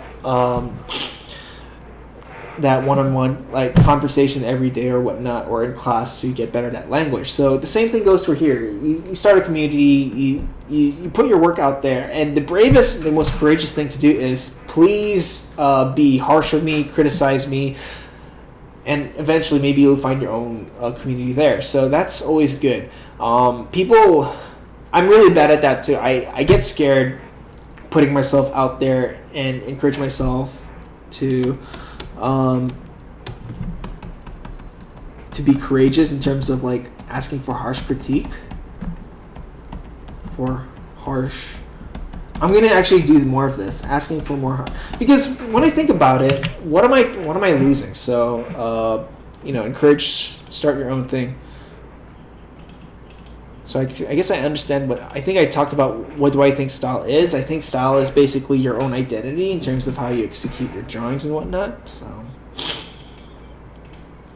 okay, so the character here is supposed to be moving in a background. Unfortunately, I do not have the design of the cockpit yet. It's just a character. This is just a placeholder. It's going to be a camera move. He's coming closer. But I think the way I animated it, he just stays in place. Or he kind of goes in a perspective, but it's not as clear or as good. So I kind of fucked it up. But I think the shot only lasts for less than 2 seconds, so it'll barely be noticeable. If I add a lot of add-ons to trick the viewer that it is moving in perspective, then maybe I can do it. So imagine he's in a cockpit, and in the background we get the sky. So the windshield is going to be a scrolling sky. So that's what it is, with lasers shooting all over the place. So that's what the purpose of this shot is. Okay, so how does your approach to animating change between animating personal stuff and animating something that will be passed down to out of the house, in-betweeners or whatever? It's been a while since I've done animation that would be passed down to in-betweeners, but usually I'd make a timing chart. Personal stuff, I don't really put timing charts, but when it comes to passing it down for cleanups and in-betweeners, that's when I do timing charts. But because with my personal projects, I have a clear understanding of what I want my characters to do or what I want it to look, and that I know that I'll be experimenting with it, then I don't really put timing charts or notes. I just animate on the go. Whereas if it was more segregated, where I was working with a team, then I would have to work differently. Do you animate on ones or two? I mix it all the time. Oh, this is TV Paint, by the way. Your animation style does remind me a lot, but your humans are a lot less awkward. I personally like the way he draws his character sometimes. There is a definite charm, and here's something that I want to address. Like without Don Bluth, I don't think animation today would have gotten as far as it has. One thing that dude did is that he managed to make really hard drawings, like milk call drawings, and being able to translate them into something that's more accessible, that's more zany and wacky, that can be animated without being constricted to super slow and realistic movements. Whereas Don Bluth, his early works, I'm saying, is much more exaggerated and much more elaborate. Even though I do feel like it is really cheesy, I mean, he made it more accessible. But again, animation has come from many different backgrounds. Around how long is your short film? Hey, Annabelle, sorry I didn't get to answer this earlier. I've been answering so many questions. So the short film, not this one, the the one with the tiger, because the one with the tiger is the one that I've actually had a big heart for. So the one with the tiger, let me see if I have concept art of it, because I could show that too. So the short film with the tiger, I actually finished the script. I'm getting scratch dialogue from friends, and I'm actually getting... Yeah, so I already finished boarding it. So let me just have a GIF playing it in the background. So this is just a test I did. The film will look nothing like this, by the way. I think I'm going to change the art direction overall. Definitely not like this. It's going to be a lot more simpler. A lot more simpler in terms of the characters will look more like this. Like way more stylized and way more menacing. So I already finished the script. It's going to be about like 22 minutes long. It's going to be almost a featurette.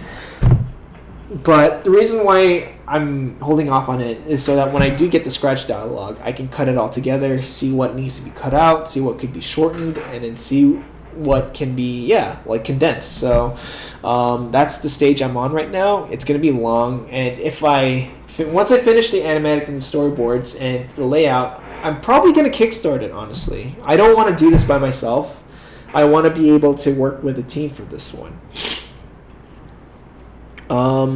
Many thoughts on 2D and 3D integration? I don't really have much thoughts on it because I don't really do it. I like keeping my stuff 2D.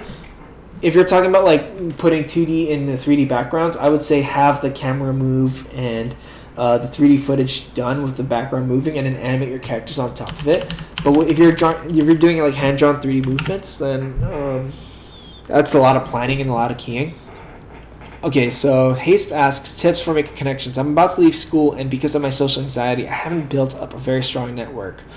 You know what? I would say don't worry about building connections. Don't worry about the connections part. Just worry about being a good person, being approachable, and just being chill.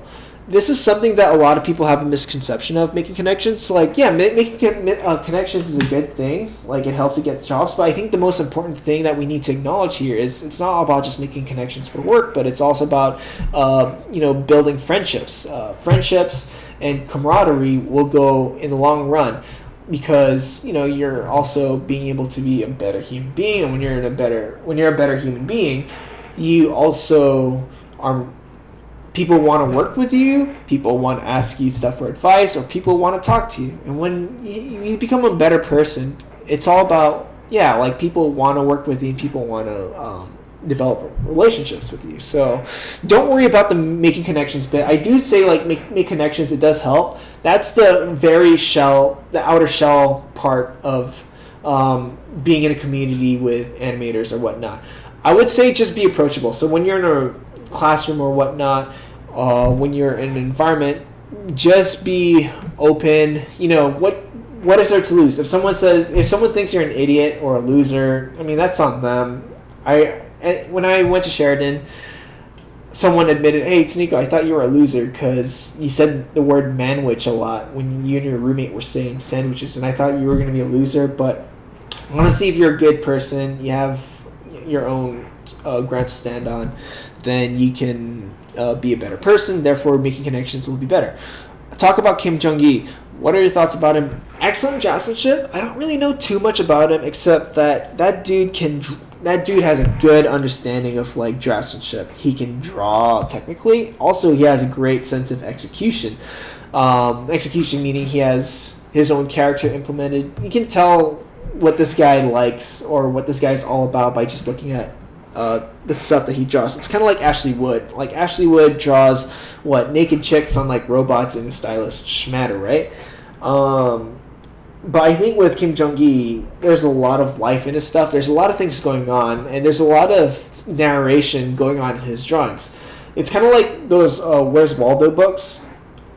You know, you can use those books to find Waldo, but I love looking at all the crazy shit people are doing in that thing.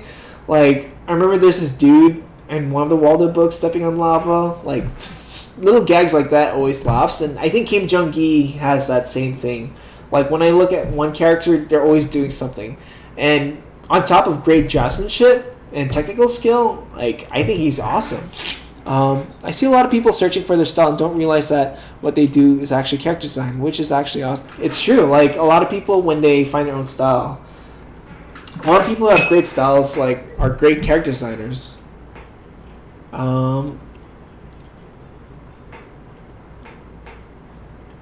Anyway, so sorry I didn't. So now I'm just like answering like questions I didn't get to answer.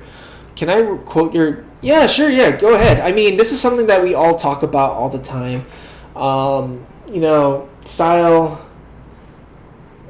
for everyone. I mean, I don't own the word style or the definition of it. I think for me, like I was just trying to come up with definition. Maybe I've heard it before. I can't recall, but I was just trying to come up with a summary of what I think of style, or the way I think of styles. It's a accumulation of everything that I hear about style. Hey, I want to do a short film, but I can't think of any ideas for tips. Okay. So I wanted to do a video package on coming up with short films. Short film ideas. Short film ideas, because short film. I love talking about short film development. So let's say coming up with the idea, right? Okay, so here's what one of my mentors suggested me for my fourth year film. Because when I was working on Tiny Nomad, which I think the story's not that great, I always wanted to animate a mouse with a helmet, right? So one thing I want to think of is first come up with an image that strikes you. So anything that inspires you. So it strikes or inspires you. Okay. So let's say it inspires you. It could be a mouse fighting a giant scorpion or whatnot, whatever it is. Something whimsical or something that you want to see, right? And then try and come up with several different plots for it or different headlines for it. So I would say come up with like, let's say 30 or 50 plot lines, or maybe not plot lines but headlines. So let's say mouse forgets anger, or mouse becomes king. So just write all the like 30 ideas. So write all these plot lines or ideas regarding that one image. So 30 to 40 5-sentence ideas relating to an image, or it could be a series of images, series of images, 30 to 50 5-sentence ideas, and then just keep writing it. So just keep writing it nonstop. Write all the things that come up with your head, and then what you do is that you take a break. So take a break after that. Take a break. It could be a trip to the gym. It could be a trip to outdoors, whatever. Take a break from whatever it is, and then come back to it. After this, you come back. So come back to those 40 or 50 or whatever ideas that you wrote about that image that you drew that you really want to see animated. So come back to it and start crossing out the things that don't feel strong anymore. And then just keep narrowing it down until you come up with a few things that do come up with things that you do like. The reason why I don't think about coming up with a theme first is because I don't like coming up with a story that is trapped within that theme. I like coming up with the plot. I like coming up with the setting and the characters, and the theme will eventually find its own thing. Sometimes the theme is born at any time. So it can be born during the creation of like coming up with the idea, or during storyboarding, I think, or writing it. But I don't come up with a theme, so I avoid sticking to a theme. I would just stick to plot lines. So I would say like come up with several different ideas, maybe experiment with a few of them if you need to, if you're still not convinced, and then see the ones that still attract you. And then eventually, and then I would say like have extra voices, so have friends.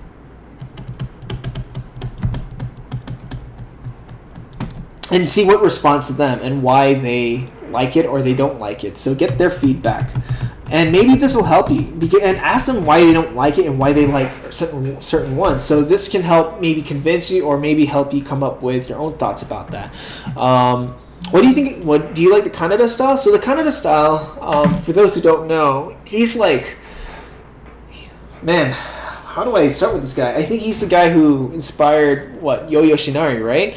So he's like very, dynamic, stylized, has been around the Sakuga scene pre 90s, right? And he is very influential, and I think his stuff is awesome because he does things that aren't conventional. And when things aren't conventional, you can come up with really unique acting choices, unique poses, and ways of expressing an idea or expressing an action that would feel really weird. I saw this anime from the 80s called, Dagger of Kamui. It's kind of obscure, but it's made by the same guys who did Ninja Scroll. So it's set in Japan, it's 80s, but the way those fights are choreographed kind of remind me of the Kaneda style. It's all stylized, it's all weird, but what I like about the fight scenes, even though it's set in like, ancient Japan, or not ancient Japan, sorry, like Edo century Japan, all the fight scenes, it's like watching a disco from like the 70s or the 80s. Like it's all choreographed, everyone's dancing to the lights, it's nuts. So I think Kaneda like does a lot of drawings and effects that are non-conventional, and I would encourage anyone who wants to get into Sakuga or understand Sakuga better is to look at the Kaneda style for sure. How would you schedule yourself when you are working? The thing is, nowadays I just do it as I feel, but before I would have a workbook, or it could be a workbook. So a workbook contains things like you can just make a binder, right, of these, and each page or each folder or slide resembles a shot in your film. So this includes notes like layout, thumbnails, acting, whatever, any notes regarding that shot. So with that being said, have a calendar there too, and then start making an Excel sheet of each shot. So the Excel sheet, for example, would look like this. So let's say this is like shot 1, shot 2, shot 3, shot 4. All right, and then you make an Excel sheet. So each column resembles like a stage. So this could be like thumbnails. So here, I'm gonna write the title: scheduling shots. I'm gonna have to turn each of these into a YouTube video of its own because I'm just explaining it really roughly. Scheduling shots. So shot 1, thumbnailing. Shot 2, all these different shots. So thumbnails, animation, coloring, post. So the way I work, I always start like crossing out things that I feel like I'm done. And the way you can schedule your shots, so let's say if you have a deadline and you want to time out how long each shot takes you, is to do a pipeline test first. And a pipeline test is doing one shot from beginning to the end and see how long each of those steps take you. Or the big thing I want you to do when you're doing a pipeline test, so pipeline test is finishing a shot completely. So doing this is so that you can get a basic idea of how long it takes you to finish a shot, or the hiccups you'll run into. So these are things like issues with programs, things like file corruptions or glitches or problems that you might need to face. So these are things that can be explored. And then keep track of how long it takes you. How long it takes, and unfortunates that may happen. And then use this as reference to schedule how long each shot will take you. And another thing I want to add is prioritize your shots. So prioritize shots. So I like to prioritize shots like these: A, B, and C, or maybe D. I don't know. A is like shots that are like superstar shots, superstar, high quality shots. So these are shots that you feel like you want to be really good, but these will need you to do a lot of redos. So redos, a lot of experimentation. So this will take up the most time. B shots, I would say, are more mediocre shots. I think mediocre is spelled like that. Mediocre shots. So these are shots that you have a base understanding of animating it. Okay, so have a base understanding of animating. You don't need to redo a lot. And but they're important, so still important. These are super important, so still important. So these will be done. C shots are like less priority, or easy, or less priority. So these are things that you can just do straight ahead, or you don't need to worry about redoing it. Or when I say less priority, you don't need to fully animate it. It could just be like a single image. So single image. No to little movement. And if you run out of time, this is not an issue. No need to finish. If run out of time, don't try to finish, or don't worry about these shots. I guess D shots, I would say, are like more or less important than C shots. So I would say these shots can be like doesn't matter at this point. Doesn't matter. This shot is just not so important. It could be just extra material. So these are ways that you can schedule your own shots or films. So I would say come up with a schedule that works for you. Scheduling the shots. So make an Excel sheet showing the stage of each shot. Cross out the things that whatever stage you're at, and also figure out which shots are like A, B, and C shots. So hopefully that can help. Okay. Oh shit! Sweet, I made it to the bottom. Sweet. About storyboarding, what mistakes usually do people do? Okay, so the biggest mistake I see with storyboarding is, biggest issue of boarding. So the biggest issue I see with boarding is no one really knows the establishing shot. When I was at CTN, all the story portfolios I saw always had floating heads or a close-up shot of a character, and you couldn't really tell the spacing of where characters were staged.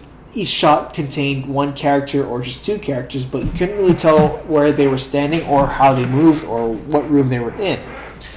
So if you have an establishing shot, you can establish the staging of those shots.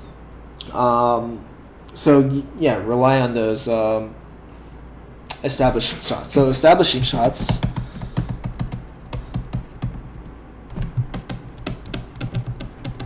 are shots where you can see everything.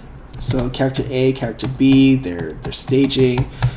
It could be like an up shot, so you see all the characters like standing around. So this is so that we establish where everyone is or what they're looking at. It could be a master shot. It could be any shot as long as it shows where everyone is. And another advice I have is people don't really plan on where the characters are standing. So even before boarding or even before thinking about shots, what I would say is have a master shot or master stage. And a master stage is when you start, just draw your whole scene as like a doll house, right? You can draw an imaginary line so you know where your 180-degree rule is, and then like just draw all your characters or the room, the lamp. There's a bed maybe somewhere there, whatever it is, and then use this master stage, and then try and come up with shots within this. So come up with shots within this. Okay. All right. So So using this as a reference, you can come, and if you wanna keep track of the 180-degree rule, all right.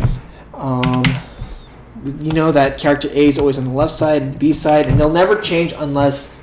So yeah. Also, another thing that people usually make is they always break the 180-degree rule. Like this character will suddenly be over here. So when you have like a blueprint or a master layout, so you want to like come up with shots that help serve the story. Also, yeah, again, coming up with shots is not just like coming up with really dynamic shots like Dutch angles if it doesn't add anything to the story. I think that's another thing that people always. You know what? I'll write these down. So common mistakes, because I want to make a video of this. By the way, common mistakes that people make is 180-degree rule is broken all the time. Establishing shot is missing. No planning for layout. And shots don't serve story. So yeah, you want to come up with a master stage. Come up with angles that help come up with the story. So if you want to show a character being intimidated by character A, so A, maybe B is leaning on top of him, that's staging. And then if you want to stand still, maybe you use the props as like a framing device. So let's say this is the bed frame and you see the characters talking over here. That can help you come up with story elements. So yeah, I mean that's something I can talk about. Oh man, I talked a lot, guys. Holy shit. Oh man. At least I have some video ideas now.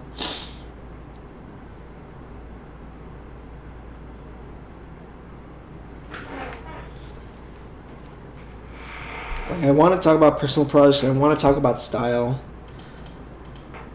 Okay. I think I'll stream for 15 more minutes, and then I'll probably call it done, because my throat is starting to break a bit. I should get a water break later.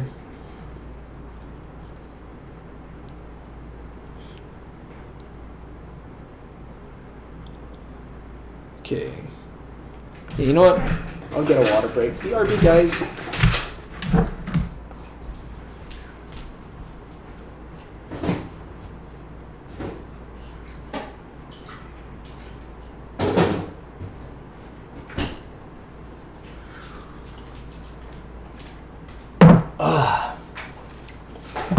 Okay, sweet.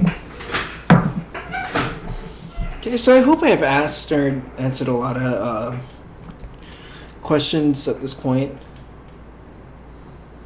But yeah, I mean, storyboarding is one of those things that I'm still trying to get a hold of because, again, most story artists or directors are different in what they look for. So like, so some directors like close-up shots with the face, and some like master shots, master wide shots, establishing shots, dramatic shots. But I think the ones that I just mentioned are the big ones that can be seen as an issue. Good God, oh man, whoo-wee.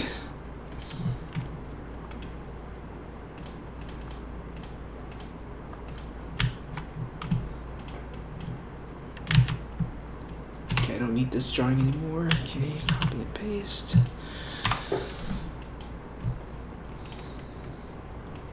So again, I'm just using place and trace for these drawings. I think I'll need to make a new place and trace with this drawing, so it's a lot of like copying and pasting.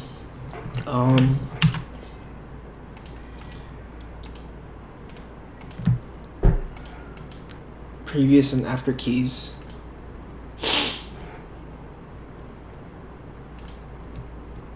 I need to look more into open tunes because I never really gave it a chance because I was really turned off by how much it crashed. And I remember it would crash a lot every time I tried to save it too.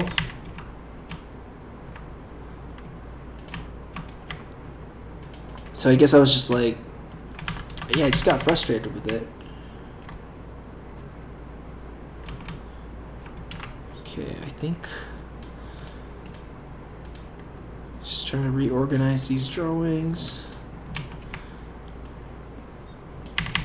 so they match the angle of my rough.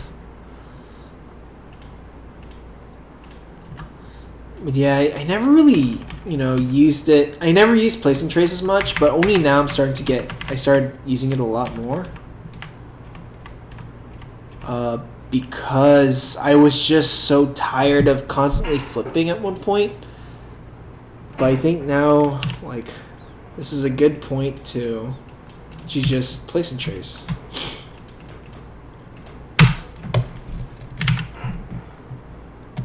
Yeah, like, place and trace is a tool of its own. You can abuse it. Right now, I would say I'm slightly abusing it, but again, it is a tool for a few shorts. Okay. See, like, I made the nose all the way up there, but I think it's gonna wobble too much, so, oh shit. Whoops.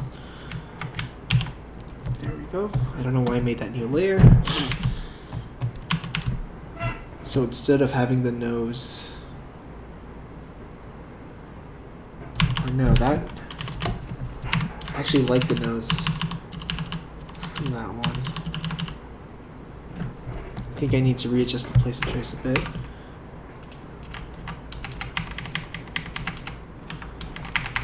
Just trying to make sure.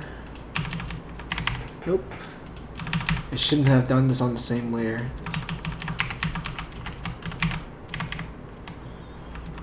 But it looks like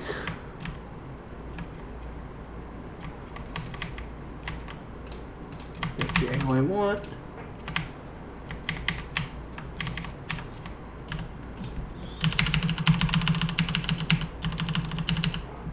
Okay, let's try that actually. I just need to readjust some arcs.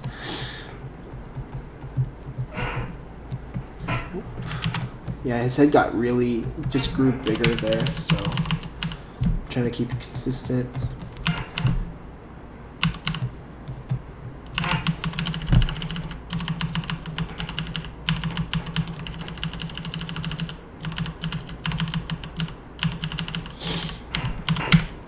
Oh, so G2 Alex asks, how would you recommend to start a career without any experience with a studio yet? That's a good question. I would say, putting your work out there, having a portfolio, because a lot of people reach out by looking at your work first, without worrying too much about the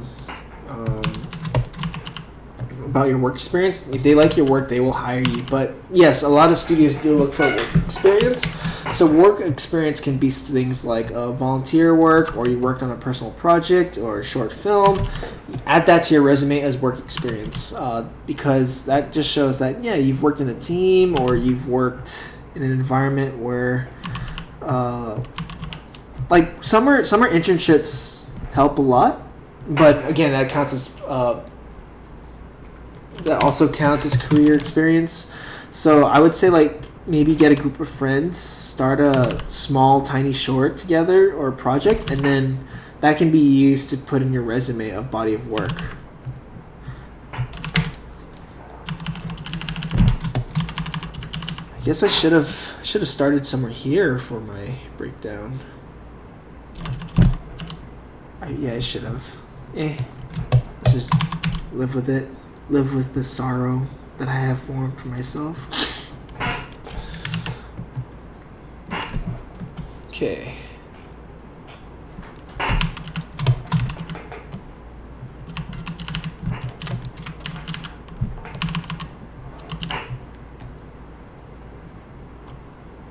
I'm gonna turn off this.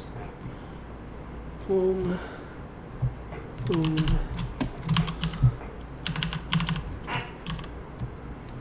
And then just use normal onion skinning to in between these.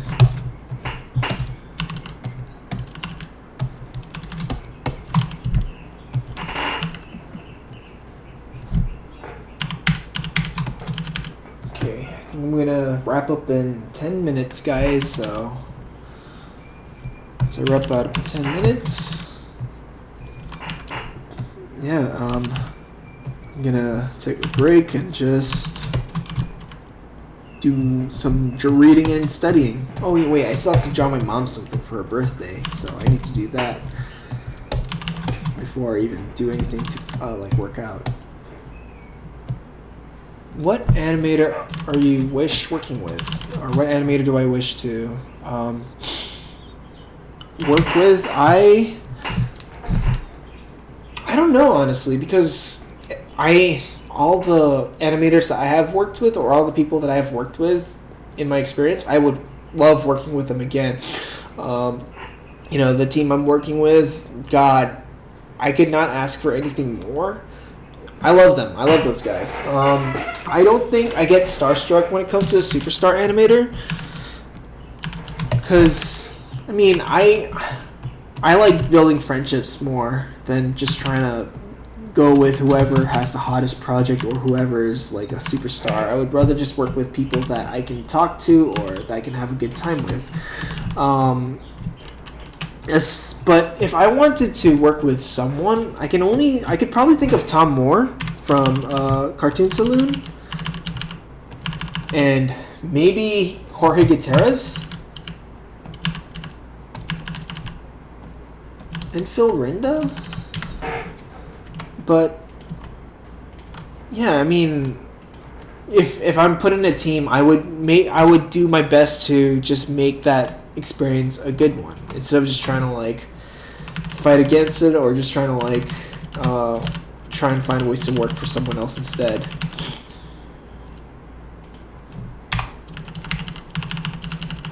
Okay, so this is 2 keys. Okay, so place and trace, come on. Come over here, place and trace. So just removing that, pasting it here, matching it with the noses of my character, the angle of my characters.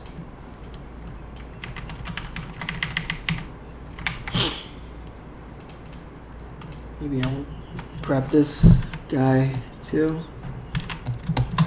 Grab this head.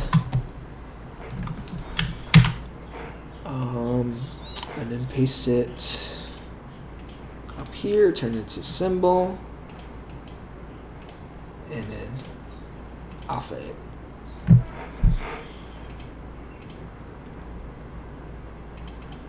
Thanks for the kind words, guys. Now, I'm glad you enjoyed the stream. I have a hard time making the streams fun too, and that's kind of why like it's always hard for me to find the stream time to stream too, because whatchamacallit, it gets a little tiring too. I mean, the reason why I like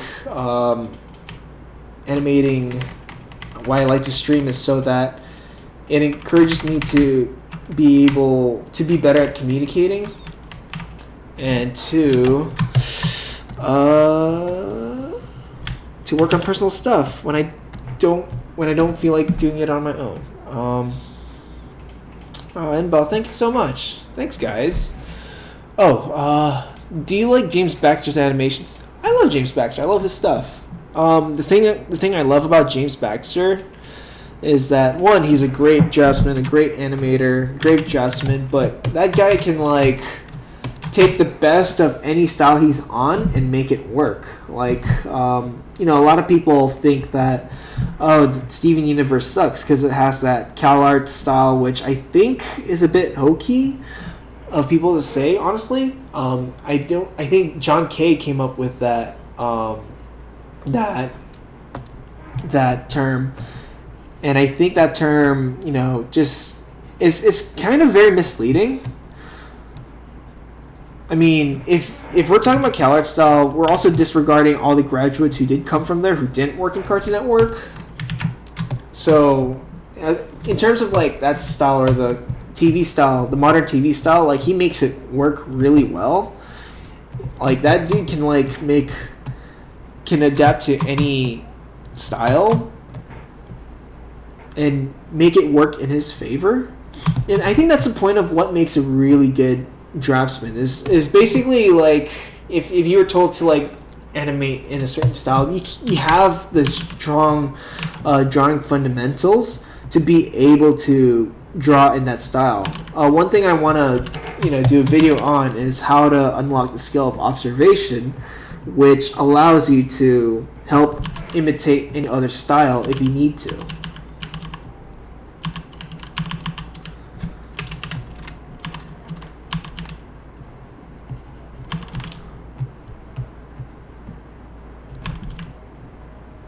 Okay, so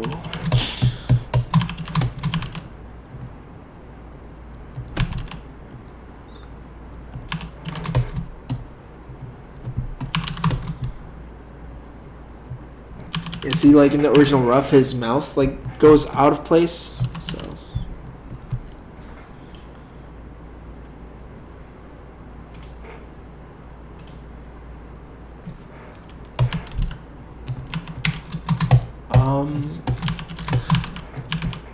but yeah, for people who are making fun of the CalArt style or the style that I would say, it's just it's uneducated people, honestly.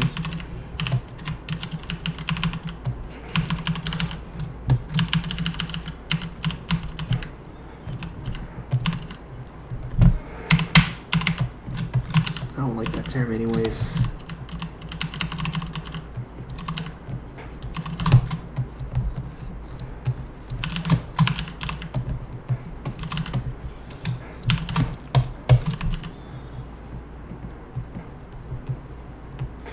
Cool beans, alright.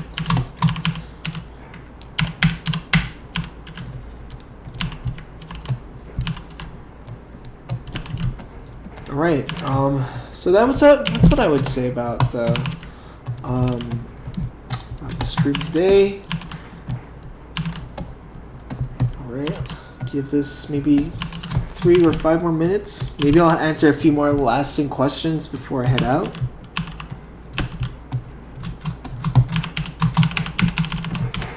Okay.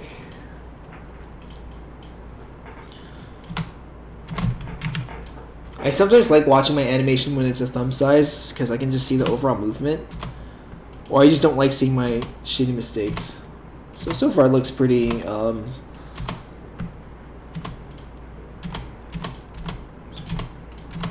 Oh yeah, it was work. Oh, so...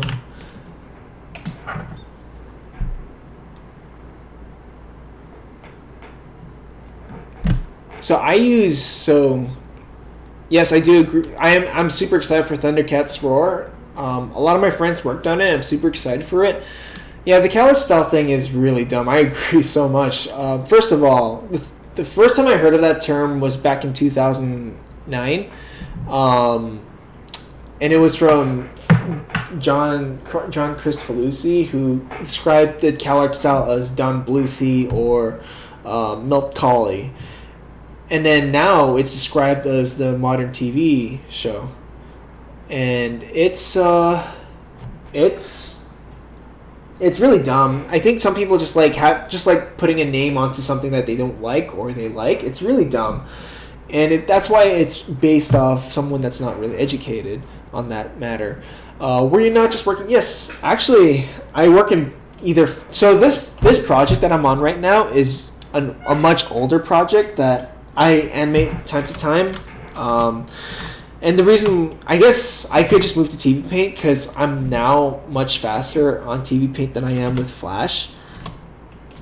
But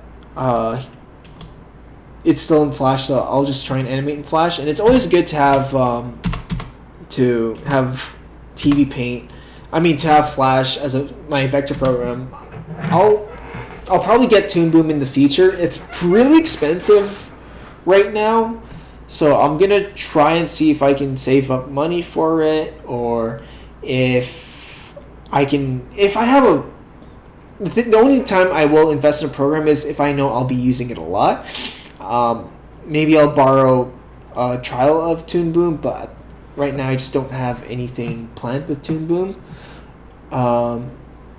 But if anyone loves Toon Boom, let me know, because maybe that'll encourage me to like switch on from like fucking Flash to Toon Boom, because maybe I am tired of like turning all my drawings into symbols.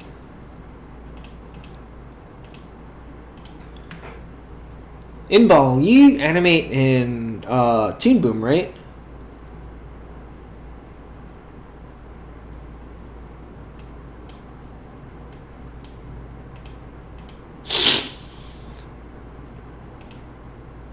Oh, really? Do you use Toon Boom for your work, or is it Flash? Oh, TV. Oh, shit. Because those lines look so vector and clean. And the reason why I love using TV Paint is because I love the pencil brushes. Like, I love that gritty pencil look. I love that Xerox look in animation. I don't like super clean stuff.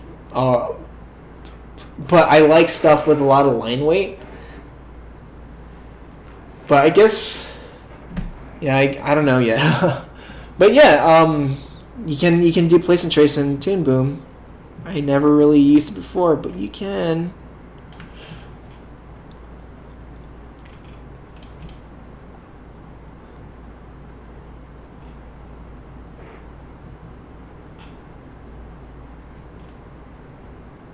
Okay, so what do you use to color your animation? I just use the same program. So for Flash, I'll use the same paint bucket tool. If it's TV Paint, I'll just use TV Paint. Oh, shit! Before I even end the stream, I want to show you guys a coloring hack that I do in TV Paint. So, okay, so let's say I animate a character that looks like this, right? And I'm just gonna, you know what? Here's what I'm gonna do. I'm gonna make multiple versions of this character, move them around, so they're their own individual drawing. Okay, so I'm going to show you a really cool hack of TV Paint. Maybe some of you are familiar with. Okay, so I'm going to show you guys a coloring hack. So let's say all these drawings are frame by frame. So there are two ways that I like to do. And I'm going to set like a neutral color as my background color so I can see the tone. Okay, so let's say this is my character and I want to give it a color scheme. So in TV Paint, newer versions, there's a new option where you can duplicate the layer while retaining the timing of your keys, but I'm not gonna do that. What you can do is you can So let's say, yeah, actually no, do that. So once you duplicate your the same timing, so I made another layer that's that has the same timing but doesn't have a drawing. So here's what you can do. You can select all that drawing. It's been a while since I used this. I don't use this as much anymore, but if you're really in a rut, I guess use this. So what you do is select your filled triangle. This can only work with TV Paint 10.5 or above. Okay, so once you select your filled rectangle tool, and then once you select whatever color. So I'm gonna select a pink skin, and then using this, look at the options. Go click fill inside. Let the gap closer be like 3 or something, and then highlight the most edge corner of your screen. Highlight it, and then make the source the display, so it'll also capture the thing that's above, and then fill it. And then notice how it'll fill everything, right, of your animation. But notice how I selected all the drawings. So if I hit enter, it'll do that for every single frame. So you have a base color at least, or an alpha channel of your colors. And then once you have that, notice how it's going to turn everything into ones. This is an issue if you want to flip. So once you have that, you go to image, you go to exposure, and then you hit recompute exposure. So it'll recognize every ones that are the same drawing or the same frame literally, and retime it so it's all in their drawing. This is ideal if you're really in a rush, if you don't want to animate everything frame by frame, which fucking sucks, by the way. But the problem with this is that it will leave out anything that has the black. So this is a problem, because let's say if I want to remove the line work or tone it down, it's gonna leave that transparent, and it's gonna have, if you're gonna have post effects on it like strokes or whatnot, it'll find the tiniest holes and then try and add an effect to that, which is kind of distracting. So how I do it nowadays is, let's say I do the same thing. I create a duplicate of that layer. So what I do nowadays to get it more clean is I use this magic wand and I use my arrow keys. I turn my gap closer, expand it by maybe 1 or 2 pixels, and I go to my current line art, select everything that's outside, hit invert, go down, fill it. Oh, whoops. And when I fill it with the fill bucket tool, I just set it to layer, and I clear it. I do that for the next keyframes. Now this is more tedious, but the best thing about this process is that when I hide the lines, it's nothing empty. So if I want to switch to a lineless style, I can do that. Or if I want to switch to a style where the lines are less or more subtle, I can do that. So that's why I do that way. Anyways, so a lot more. What inspired you to animate? Animation and storytelling. Do you know anything about, and I had a Betamax with old Disney classics. What inspired you to animate? Yeah, a lot of Betamax stuff. Oh shit, the chat, I didn't know the chat interface. My bad, guys. So here, let me do that bit quickly again. So I'm gonna delete all that. I'm gonna see if I can move the chat layer. So let's say I move the chat layer to this, right? So I duplicate it.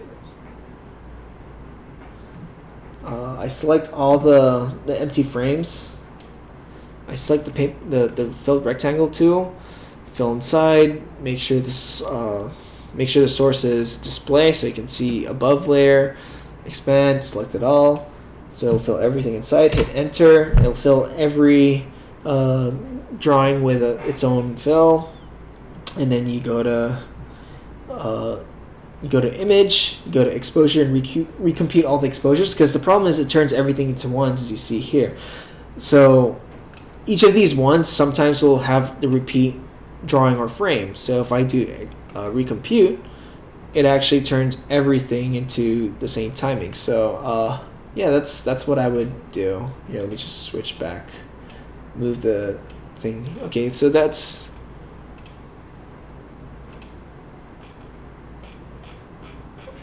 was the thing I wanted to show. Yeah.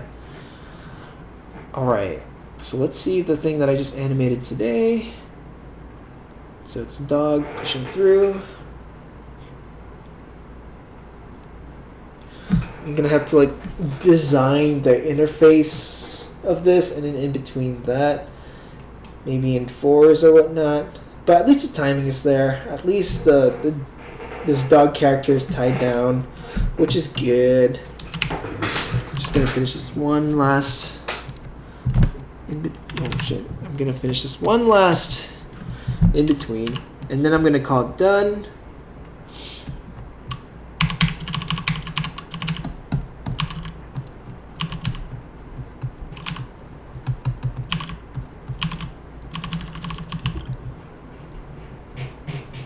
Okay, sweet. Gonna save. All right, guys. Thank you so much for joining. It's been a good stream. Tiring a bit, but I want to do more of this more frequently. I know. So I'm gonna. This will all be in my Patreon account. It won't be publicly on my YouTube because I don't want my YouTube channel to be filled with random streams, and with streams I can still do a bit of like casual teaching yet being able to make stuff out of it. So I hope this helped a lot. I hope it was fun, and I hope you guys had a blast watching me animate. So thank you so much. I'm gonna stop the stream. And I hope you guys have a good Sunday or Monday over there. So, you guys have a good one, right? Thank you so much.